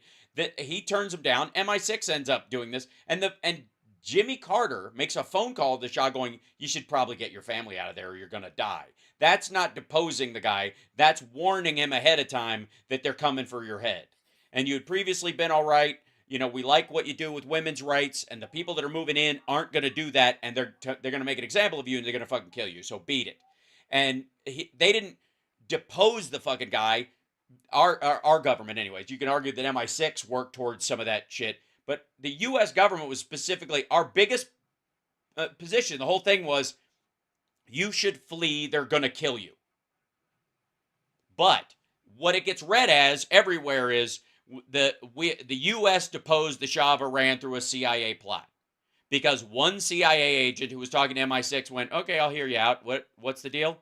Well, I mean, I'll talk to some people, but I don't think it's going to happen. And then ultimately came back and went, "We don't see it as viable." And the organization was against it. The CIA was against it. The U.S. government was against it. That came out in all the cables afterwards. All the big evidence that everybody brings up about our involvement. It's so fucking weird. And so the Islamists that were coming in were going to kill the Shah is the idea. And so Jimmy Carter warned him, said, "Beat it. You're going to die if you don't leave." That's not deposing someone. That's a warning. It's very similar, by the way. You could make the argument that if Zelensky had been, had fled the country before the Ukrainian invasion, which was part of the, that was part of the discussion, that the U.S. had deposed the head of Ukraine by warning him that the Russians intend to kill you and they're invading, and him going, "I don't believe you. I don't think they're going to leave. I don't believe they're going to invade. I'm not going to leave because I don't think it's going to happen," which he didn't believe for a while. And Joe Biden was right. Our intelligence was correct. We gave him true information. And but he'd have left, and this had just happened, and the Russians had taken over Ukraine, the idea is the U.S., the CIA had warned Zelensky about this or whatever, and it helped depose him. That's how it would it would carry the same fucking story. There would be a narrative. Somebody would push the narrative, that we had pushed Zelensky out or some such thing. Right, yeah. Yeah. When we had just warned him to leave, which is what happened with the Shah. And also, Jimmy Carter warned look, the Shah. When it comes to this country in particular, I mean, we tried to work with the Yanukovych government. I mean, we did. We had some very solid guidelines, guide rails that we were not going to cross out of. And we tried our best to work with Yanukovych. We tried our best, frankly, also to work with Poroshenko. There were deep divisions about Poroshenko. Right. But he would be the natural gas in this situation. He was the guy who was the bridge. The transitional guy Yep. Yeah. That he was the transitional fuel from petroleum, byproducts to renewables in this particular case. And Zelensky being the fully elected, non-Russia connected leader of the country, first one in forever, Well, decades. they've had in Ukraine as opposed to Russia, and this goes back to the point I was trying to make with Navalny. Right. Is at least Navalny had he succeeded in deposing Putin, would have broken that chain of, he just election after election. He's president for life, basically. He's a czar. Right. Whereas in Ukraine, we've had 7 leaders. Right. If memory serves me properly, it's 7 that we've had since the collapse of the Soviet Union in '91. There has been a transition, a handover of power. There has been, as flawed and as corrupt as they have been, there have been elections, and there has been such an important aspect of liberal democracy. Something, why do you think January 6th happened? For God's sakes, it's the idea of a peaceful transition of power. It's a fundamental cornerstone of liberal democracy, and they had that here, and it's part of the reason why the Russians were so pissed off about this country, because they were like, why do you guys keep, like, occasionally this pro-European, this pro-Western guy will come in, and we'll poison his ass, look at Yushchenko. But the Russians were like, no, we just want one sock puppet after the next, or you know what, just pick one and stick with it, sort of thing, because they don't believe in liberal democracy. Like Belarus, for fuck's sake. That's what they want. Look at Lukashenko. Exactly. Look at Lukashenko. Can you be more like him? Example. Don't be like the Kazakhstanis. What the hell are you doing with these elections? Just pick a leader, do what we do, have a kleptocracy and an authoritarian system of government. Because again, liberal democracy is a direct existential threat to the Kremlin, because they know that their people ultimately would prefer to live with some self-determination. Now we have 20 minutes left in the show this morning, and I want to get to some of the stories that are in the news. These things. Let's. Obviously, I want to get to, and I'll show you here in 1 second. I'll bring this up. The explosions. Attack. Yeah, the missile attack in Engels. I also want to get to the Ukrainian drones. I think we know they're. Yeah, I think hitting they refineries. we know there were drones in Engels, but what I hold that thought though. Hold that thought for 1 second though. We don't get into it yet. There's another one. I also want to talk about the fact that Bucha is building the biggest mall in Kiev on a site destroyed by the invading Russians, which is a good sign. And it's never gonna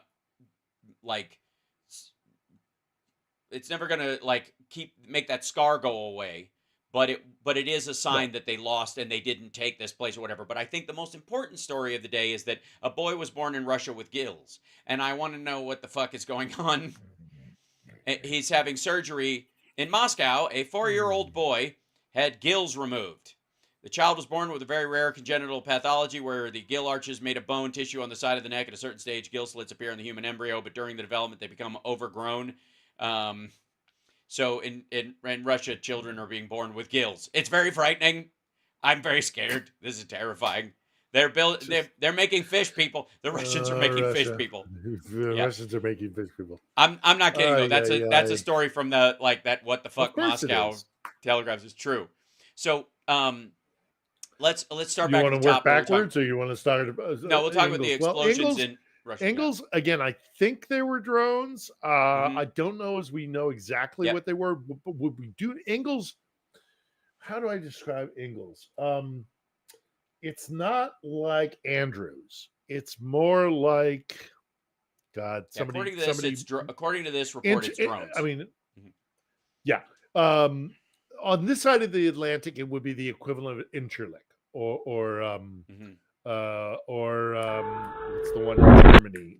Landstuhl. It's strategically important for the Russians. It's not just like Andrews, I would say, is a kind of a transport hub, but it's not an attack. It's not where we're positioned. I might be wrong about that, but I think it's more Travis. Maybe it's Travis in the United States where we have our strategic offensive weaponry. That's what Engels is. Engels is not just a Air Force base. It's a transportation hub. It's a location where they launch offensive operations. And so what they had was a bunch of like strategic bombers and stuff, and long range or medium range, these Tupolev medium to long range bombers, but high elevation bombers, strategic in many ways. And they took out a whole chunk of them. So this is a pretty effective attack, this Ingalls attack. I'm here for it. Right.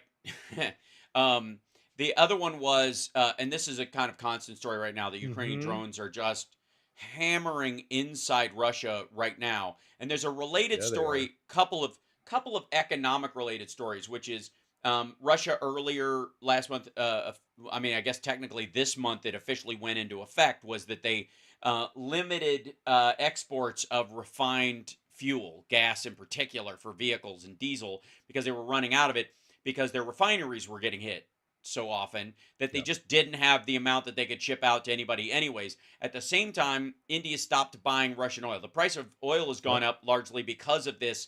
The Indians are out there, shopping around for better sources of oil, and it's driven the price of it up elsewhere. But it's more trouble than it's worth for them. Yep. It's gotten to the point where it's more trouble than it's worth. One thing that I do find really, and it's a little minor detail that I like hooked onto when it was these attacks on these various refineries and oil facilities, is that, again, the Ukrainians showing some real ingenuity and some very strategic thinking, is that they have gone after repeatedly in each of these locations. They've gone after the cooling plants. So by doing that, not only do you take out that particular factory or that refinery, but what you are doing is you're damaging equipment that cannot be replaced. And so you are affecting the entire industry as a whole. They can't get replacement parts. And so they're going to have to start bastardizing other facilities and using, these kind of stopgap measures, because by hammering one specific part of the refinery or the factory, you are putting a real strain on that one essential part of the entire infrastructure as a whole. Again, Ukrainians thinking very intelligently about how they're conducting these attacks. So that's what this story is just talking ground it about. to a halt. Yeah. Right. Well, this is and I want to, we talk about sort of the numbers in this situation, like what it would take for America to freak out, right? Like on if this happened to us.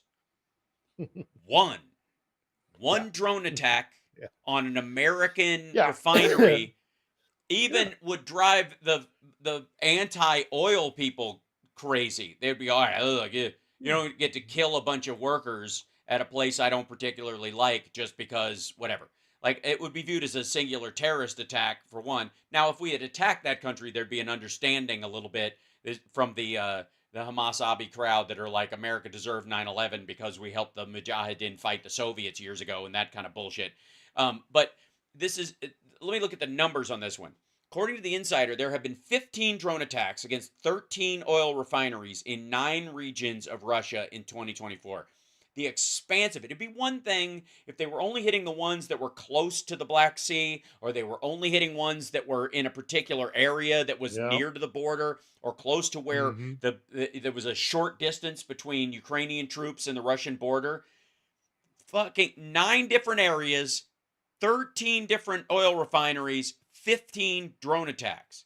And again, the vast majority of the damage that I've seen in a bunch of these things is the people who are there to put out the fire make more damage because they don't understand that in freezing cold temperatures, you don't spray water on pipes because it will expand, and any fucking idiot would know this, except the fucking idiot that would know that, they put a rifle in his hand with 2 bullets in it and sent him to the front in Avdiivka to die months ago. It's fucking terrible. Imagine that, though. 15 attacks, 13 oil refineries were hit in 9 different regions of Russia. We're talking, some of these are like 1,000 miles inside the country. So these are like, these are, forces within Russia that are anti-Putin or whatever that are doing these things. And they are sticking their head in the sand, and you hardly hear it on Russian in Russian news or in the media. Doesn't matter, nothing happening, it doesn't matter. It's the denialism, and I still think at some point that dam is going to break. There's going to be something that's going to happen in Russia, and I don't know what it's going to be. And I don't know where the threshold is. It's not, we've talked about this in the past as well. It's clearly it's not the body count. They're willing to throw their young men into the war with but it's either going to be, in my opinion, a loss of prestige. God, I got to fix that with my camera. A loss of prestige, and a potential threat to, Crimea or to the territory that they legitimately think is theirs because they want to restore the empire. Something that forces them to recognize that they are losing empire, that they will never have empire again. And this kind of concept of empire, Russian empire, is gone and gone forever. Either it's going to be that, or it's going to be the betrayal that Putin made to his people during the 90s. And I lived in Russia in the 90s. I remember this very well, was the chaos of the 90s and the just how chaotic and awful it was in the 90s, in that shock treatment that happened in the fall of the Soviet Union, not to mention the fact that the Soviet collapse was, rapid and pretty much unexpected as it was, but then to go into a period of like shock therapy, which was doing nothing good for the country. And, you had drive-by shootings, and you had just absolute, just gangster utter shit collapse. Well, just absolute utter collapse of the country. It was in free fall. And I remember it. I remember it very well. And Putin, one of the reasons why Putin was so effective in gaining power, aside from a whole bunch of other stuff, including killing his own people, but that's neither here nor there for the point I'm trying to make. The agreement he made with the Russian people was, I will stop the chaos. I will stop the chaos in the streets. I will stop the free fall sense that you have as Russian citizens, falling from being one of the world's great empires to the collapse of the Soviet Union. And I don't know what my future is going to be. I don't know what my child's future is going to be, what my grandchild's future is going to be. I just don't want this sense of no solid ground beneath my feet. And that's the agreement that Putin made. Putin said, I will stop that. I will bring, it won't be law, but it will be discipline and order. That I will force upon. There will be. I alone can fix it. Be pragmatic, says in the chat room. Sound familiar? It's the same Trump bullshit. But he literally said there will be a dictatorship of law. That's a direct quote from Vladimir Putin. I am going to build a dictatorship of law. Check it out. I want to say 99 to 2001, somewhere in that period. Right. When he was very young, in terms of, he was not young, but he was like not matured as a politician yet. He would sometimes say really stupid shit. And this is one of the things and it also just reveals like how deeply they just don't grok the idea of liberal democracy and the rule of law. Right. There will be a dictatorship of law. I will bring you order, is what he said to his people. I will make sure that there is discipline and order and stability, if not law, if not the rule of law, if not courts, whatever. If At not, least you will know. If not, you will. If you bitch about it, you'll end up in a brand new set of gulags. Which don't we won't pine bother for the you. old days? Right. Yeah, we won't. Which is always you bullshit. don't bother you don't bother us, and we won't bother you. And by bother you, I mean chuck you into a prison or a gulag system or in a pit in the ground with a bullet in your head. That's the agreement he made with the Russian people. And as we see the war coming to Russia's territories with these attacks on the oil refinery, with the incursion by these Russian separatist groups supported and launching from Ukrainian territory, which I have some very deep concerns about and issues with and all the rest of it. But regardless, as we see the war coming domestically within Russia, I think it's going to be one of those two things. It's not going to be the body count. It's either going to be the lack, the inability to deny that that this was a terrible idea and that they have forever lost Ukraine and they've lost dominion over the Black Sea. That's gone forever. Okay. Right. Either it's going to be that, or it's going to be the fact that Putin, you promised us that there wouldn't be bloodshed on the streets, and we've got bloodshed and things blowing up, Yeah, and, fucking and you oops. broke the promise. It's going to be one of those two things. But ultimately, sadly, I don't think this is going to be. I also don't think this is going to be negotiated. A lot of people are talking about how, like, oh, now that Ukraine is losing all this territory, they're going to have to go to the negotiation table. No, Nope. they're not. They're not. They're never going to stop fighting to regain, certainly Mariupol. I would argue Crimea. I know that that's what many Ukrainians' intent is. That is what their intent is, because the conception is, and I agree 100% with this, actually, is that if you let them gain any territory by this military adventurism, they'll just come back again. They'll always give. They have to lose this colony. They have to lose the concept of being an empire. That has to be put into the dust heap of history, just like the Brits have done, to a certain extent the French have done, although we could debate that as well. The fact that America does not empire the way, other empires have empired. This concept of empire, where you annex territory by force of arms, put in a potentate, and those days are by and large gone. And again, like, I'm not, and they'll be unaware over of increasingly useless materials, because we have entered, because it doesn't make sense. We've entered a technological acceleration where the idea of, like, and even trade. fighting over oil is an absurdity at this point. We can any value you can add or subtract to the quality or available supply of oil can be done monetarily. It does not have to be done via invasion the way it may have had to be been done in the 30s or 40s or some shit. It certainly does not have to be done now. I put up on the screen over here, just, this is this Warriors Ukraine is one of the sites that I follow on, because I follow, like, everybody who talks about the war that I can possibly find on there. So I have a myriad of these sources and that I look at all the time just to see. And they put up, according to Lloyd Austin, Ukraine has sunk, destroyed, or damaged about 20 medium and large ships of the Russian fleet and continues to shoot down Russian military aircraft. He noted that Ukraine will not retreat and the USA will not allow it to be defeated. And this is the message. It's great, and this is the message the U.S. is sending. It's one of the reasons why the Republicans wanted to shit talk Austin as well, because he's not bending on this either. No, well, he recognizes how important this is. Yeah, and I just before I came on to talk to you, I called my representative in my district, my local district in Michigan, where I'm registered, and I said, sign that damn petition. Sign, and it was put forward by a Democrat. This representative, surprise, surprise, in Michigan is a Republican. It was put for, and to which my response was, well, respectfully, I don't care who put it forward. Get aid to Ukraine. So I'm not keen. That troubles me a little bit, because it's not just my representative that I've heard this sentiment coming from the GOP, that it isn't just that they don't want to,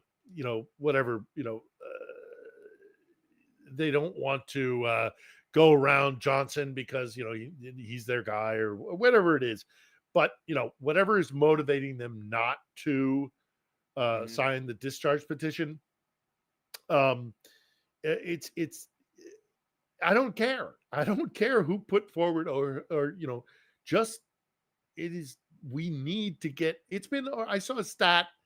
It's been over 400 and some odd days, 430 or 460 days, something like that.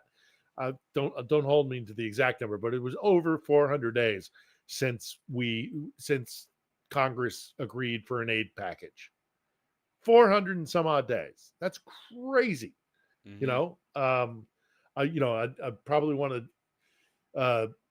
I think the last tranche that they sent was with the attackums. So I'm not saying I disbelieve that number. I'm just saying that feels right. That feels it. I think it's been over a year since they last March-ish. Yeah, that seems about right. It's whatever. Yeah. It is so frustrating. Also, I would argue that was the last direct payment of Yeah, of specific cash we've had supplies. incremental. Yes. Yeah, exactly. No, I'm saying and again, the stat I yeah, was looking at was the last sure. time Congress approved. Yes, but they also they the have to payment has been right. The way supplemental that and all the rest works, of it. for the record, too, as far as stuff that's allocated versus stuff that goes out, the Congress allocates a big package of stuff, and then the president has to, and either the Pentagon or whoever's in charge of that allocation of State funds, or- yeah, they have to do it in chunks as it goes. So it's really important, and that's how it works. Is that they'll go. And by the way, Marjorie Taylor Greene and the rest of them jump on this. We're like, we keep sending billions of dollars to Ukraine over and over, and this number is made up of a number that's already been allocated, and as it goes out, they check it off. So of the 60 billion that was sent, every time 2 billion of it goes out, check. Well, if they do this weird maggot math, which is now it's 62 billion. And then we add another 10 billion that went out of the 60 that was already allocated. Now it's 72 billion. That's where Trump and fucking Rand Paul and all these assholes get their giant ridiculous number of this shit, is that they count it as it goes out and as it's been allocated as if it's new money. And it's and again, I would say it to people at home and anybody who might, if we have some trolls, we occasionally do in here, is this the kind of mathematician you want in charge of your tax dollars? Are these honest to God, you want somebody who counts like that to solve the problem of overspending or solve the problem of misallocated funds? It's not about the money. It's not about the money. It's a drop in the bucket. For God's sakes. It's because they don't. It's because they're fellow travelers with Putin. They have affection towards Putin. And again, like my representative said, well, it's a Democratic put forward petition. So we're like, screw that. Some things are bigger than partisan politics. Right. So it's if you voted for the infrastructure bill, vote for the Ukraine aid and vote for the Israel aid and the Palestinian financial support for relief in terms of food and medical supplies and that kind of stuff. It's not rocket science. Just do it. No. I'll give you an example. It sounds bad. People are. I hear reports from out east on the front line, and it's tough going. They're in bad shape. They're not going to lose a major urban center. The Russians don't have the capacity to take a major urban center. But they can continue to take territory, and they can continue to kill Ukrainian soldiers and, wipe out villages and things like that. So, the sooner we can get that missile, that ammunition, those missiles, those, whatever it is, mostly it's ammunition. Once we start that flow again, the Russians are deeply overextended, and they don't have the as strong as they like. There's almost a situational problem the Republicans are putting the Russians in, is that once this stuff starts flowing again, it's going to flood so fast and so hard to the front lines that they're not going to be able to respond, because they're doing well because the Ukrainian just ammunition has been choked off largely. And as long as it stays choked off, they've got a fighting chance against a smaller force. Think how fucked up that is. The Ukrainians are a smaller force against the Russians, and it's basically even right now. It's at a stalemate because Republicans have, I almost did a normal Freudian slip there, have succeeded in choking off the amount of ammunition and artillery shells and machinery that they have. Once that stops, because it's got a shelf life on it, they're going to try and hold back. Well, they've lost their momentum already. The Russians are not advancing like they were, initially. But, you also, and they do seem to think that that the wind is at their back. I mean, you saw Putin's statement, I think 2 or 3 days ago, where somebody asked him, "Will you negotiate for peace?" And he said, "Why would I negotiate now? They're running out of weapons." It's like, that's not going to last forever. And you guys are overextended. And you've been halted in your tracks as it is. What happens when all the shells start flowing again? Well, that's why I think there's there is a reasonable case to be made that the Putin apologists and supporters in our government intentionally stalled the material support for the 100%. Ukrainians so that Putin could get reelected on purpose. This would be them messing around in it, for all the wailing and gnashing of teeth from the Republicans. This is them with election interference in Russia by putting their thumb on the scale for Vladimir Putin by denying the Ukrainians arms so that he could tout that we're finally making progress because I'm a brilliant commander, right? And but without the Republicans in the House hamstringing Ukraine, he doesn't have that victory to tout or that progress to tout. It wasn't even really a victory, but that progress to tout during his reelection campaign. Yep. And ultimately that bill is going to be put to the floor. Yep. It will be. And it's going to pass. And it'll pass. And it'll pass. Yep. And when it passes and that weaponry starts flowing here again, they're going to take it to the Russians. I really believe that. And we got the F-16s coming. Look, war is a fickle mistress, and nobody can say exactly how this is going to play out. But I still, given the fact that the Ukrainians are still so unified and so mobilized, and so we just had Lindsey Graham just comes to town and goes, "Oh, you should start forced conscription of the younger generation," not recognizing that most of the forces out on the front are volunteer forces, and they're older for a reason, because those are the guys that know what it's like to live under the Soviet, and they have battle experience. And in addition to that, what happened in the 90s in the immediate collapse of the Soviet Union? Birth rates everywhere around the former Soviet Union absolutely plummeted. So you don't have a lot of, this is what blows my mind about these critics who say that, Ukraine needs to be, recruiting its youngest, because that's what you do. That's what soldiers do. Not in Ukraine. In Ukraine, it's able-bodied, men in their 30s and 40s who are willing to do that because they know the threat from Moscow. And they also recognize that they don't have the 20-somethings to spare.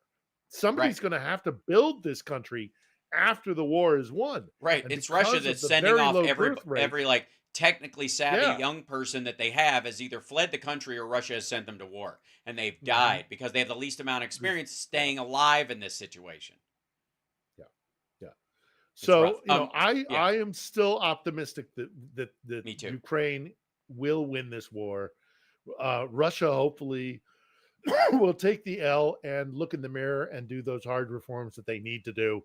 But I don't think that happens without brutal sanctions continuing until they agree to help with the rebuilding effort. No, it's deeply entrenched. Yeah, this it's is well centuries. past that point. This is centuries of abuse by the czars, the Orthodox Church, the Soviet Union.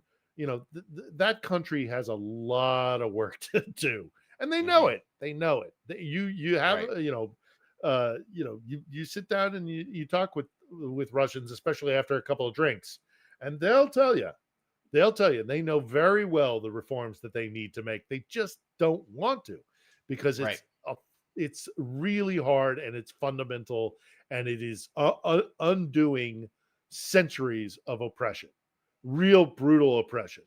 And but I think losing this war will be ultimately good for them as well. And I do believe that they will lose this war. Ukraine will retake the territory that it's lost, including, I think, Crimea. At least I'm certainly hopeful for it. Yep. And and I think the Republicans, I think we have to hammer on the fact that the Republicans in the House ran interference on behalf of Vladimir Putin to help him get reelected. That's what that was all about. Hoping that he will return the favor. Russia, if you're listening, return the favor to get Trump back in office. That seems to be part of parcel to what they're talking about. We're out of time, but I want to remind everybody to go to Philip Bittner's YouTube channel and check out his vlogs and his upcoming podcast. They're building the studio now, and follow him on all your social medias. On Shitter Machine, he's at Ittner Philip over there. Everywhere else, I think it's just Philip Bittner. And then philipbittner.com. Is it up and running yet? It is. Yep. And then Okay, we're gonna. I almost did the show from the studio today, but it's not quite ready. So maybe next week. All right. I'm very excited to see it. It's like, I hope it has a big poster of Olga of Kiev in there. All at sorts some of neat point. stuff. All right, cool. Thanks so much, Phil. I appreciate it greatly, and we will see you on Saturday. Call your congressman, call your representatives, get that discharge petition signed, and get it to the floor. Absolutely. I will talk to you on cheers, Saturday. Brother. Thanks so much, right, brother. buddy. Okay, be All safe. right, thanks. Take care. Okay, Bye-bye. cheers. Okay, off he goes, ladies and gentlemen. There goes Phil Bittner. Excellent. All right, there we go, and we're off there, and then I can turn off my little camera, and thanks so much, guys, for sticking around for that. I appreciate it. I'm glad we got to get back on with Phil. We'll sort of be back up to normal guests over the next little bit. I will be having a regular afternoon show today, as we do. Tons of stuff to cover, not the least of which will be more shit from the Bobulinski stuff. I want to go through, if I could, even though I watched part of it already, the opening statements of everybody from that this afternoon, which will be great as far as digging into this shit. And then, like I said, we're hoping to get Lev Parnas as a guest on the show, because he's got a book he's selling, and maybe he'd jump around and join us. But at the very least, we'll definitely talk on about some of that stuff. And I appreciate you. I wanted to show one thing before I left, and I would include it normally with Phil here, but I wanted to point this out for all the people who think that the sanctions aren't working and nothing is changing. This just happened. The world's largest oil refinery demands the expulsion of Sovcomflot tankers from India. These are Russian tankers. A private Indian refinery, Reliance Industries, is refusing to accept oil deliveries on tankers from shipping company Sovcomflot to due to U.S. sanctions, two industry sources told Reuters. SCF is a major supplier of tonnage for Russian oil. Refusal to accept its tankers could negatively affect the sale of raw materials in India. They've basically shut off the use of Russian oil in the country. So I had mentioned that about a week ago. This is the first time, like, they're calling Russia's bluff, essentially. These ships showed up full of oil and were turned away. Think about that for a second. Yeah, the petro ruble is doing gangbusters. Think about what that's like. Imagine being a crew on this giant fucking ship full of oil, the Sovcomflot ships, the SCF ships, and being turned away after you've already set sail and arriving after all this shit. Where are you going next? Obviously, they're going to reroute and they'll go to China. It'll be a 14-day reroute minimum going around. I don't know where they ultimately landed or where this particular one is, but this is happening at all of their ports.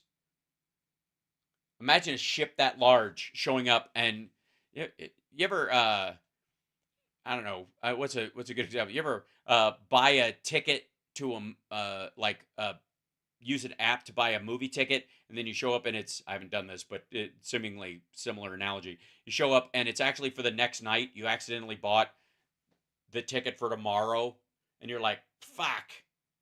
Okay. That's a pain in the ass. That's annoying in your life in general, right? That would be it'd be really aggravating. But you could still come back tomorrow night and still see the movie. Imagine you're a crew, and you're on the phone with the head of the company that sent you there, and they're like, yeah, they're not letting us dock. Why? Because they're not taking Russian oil anymore from us or any of our ships. What do you mean any of our ships? It's not just you? No, it's not my breath, motherfucker. It's all of our ships are unwelcome in this whole country, which is our second biggest sale partner for oil right now.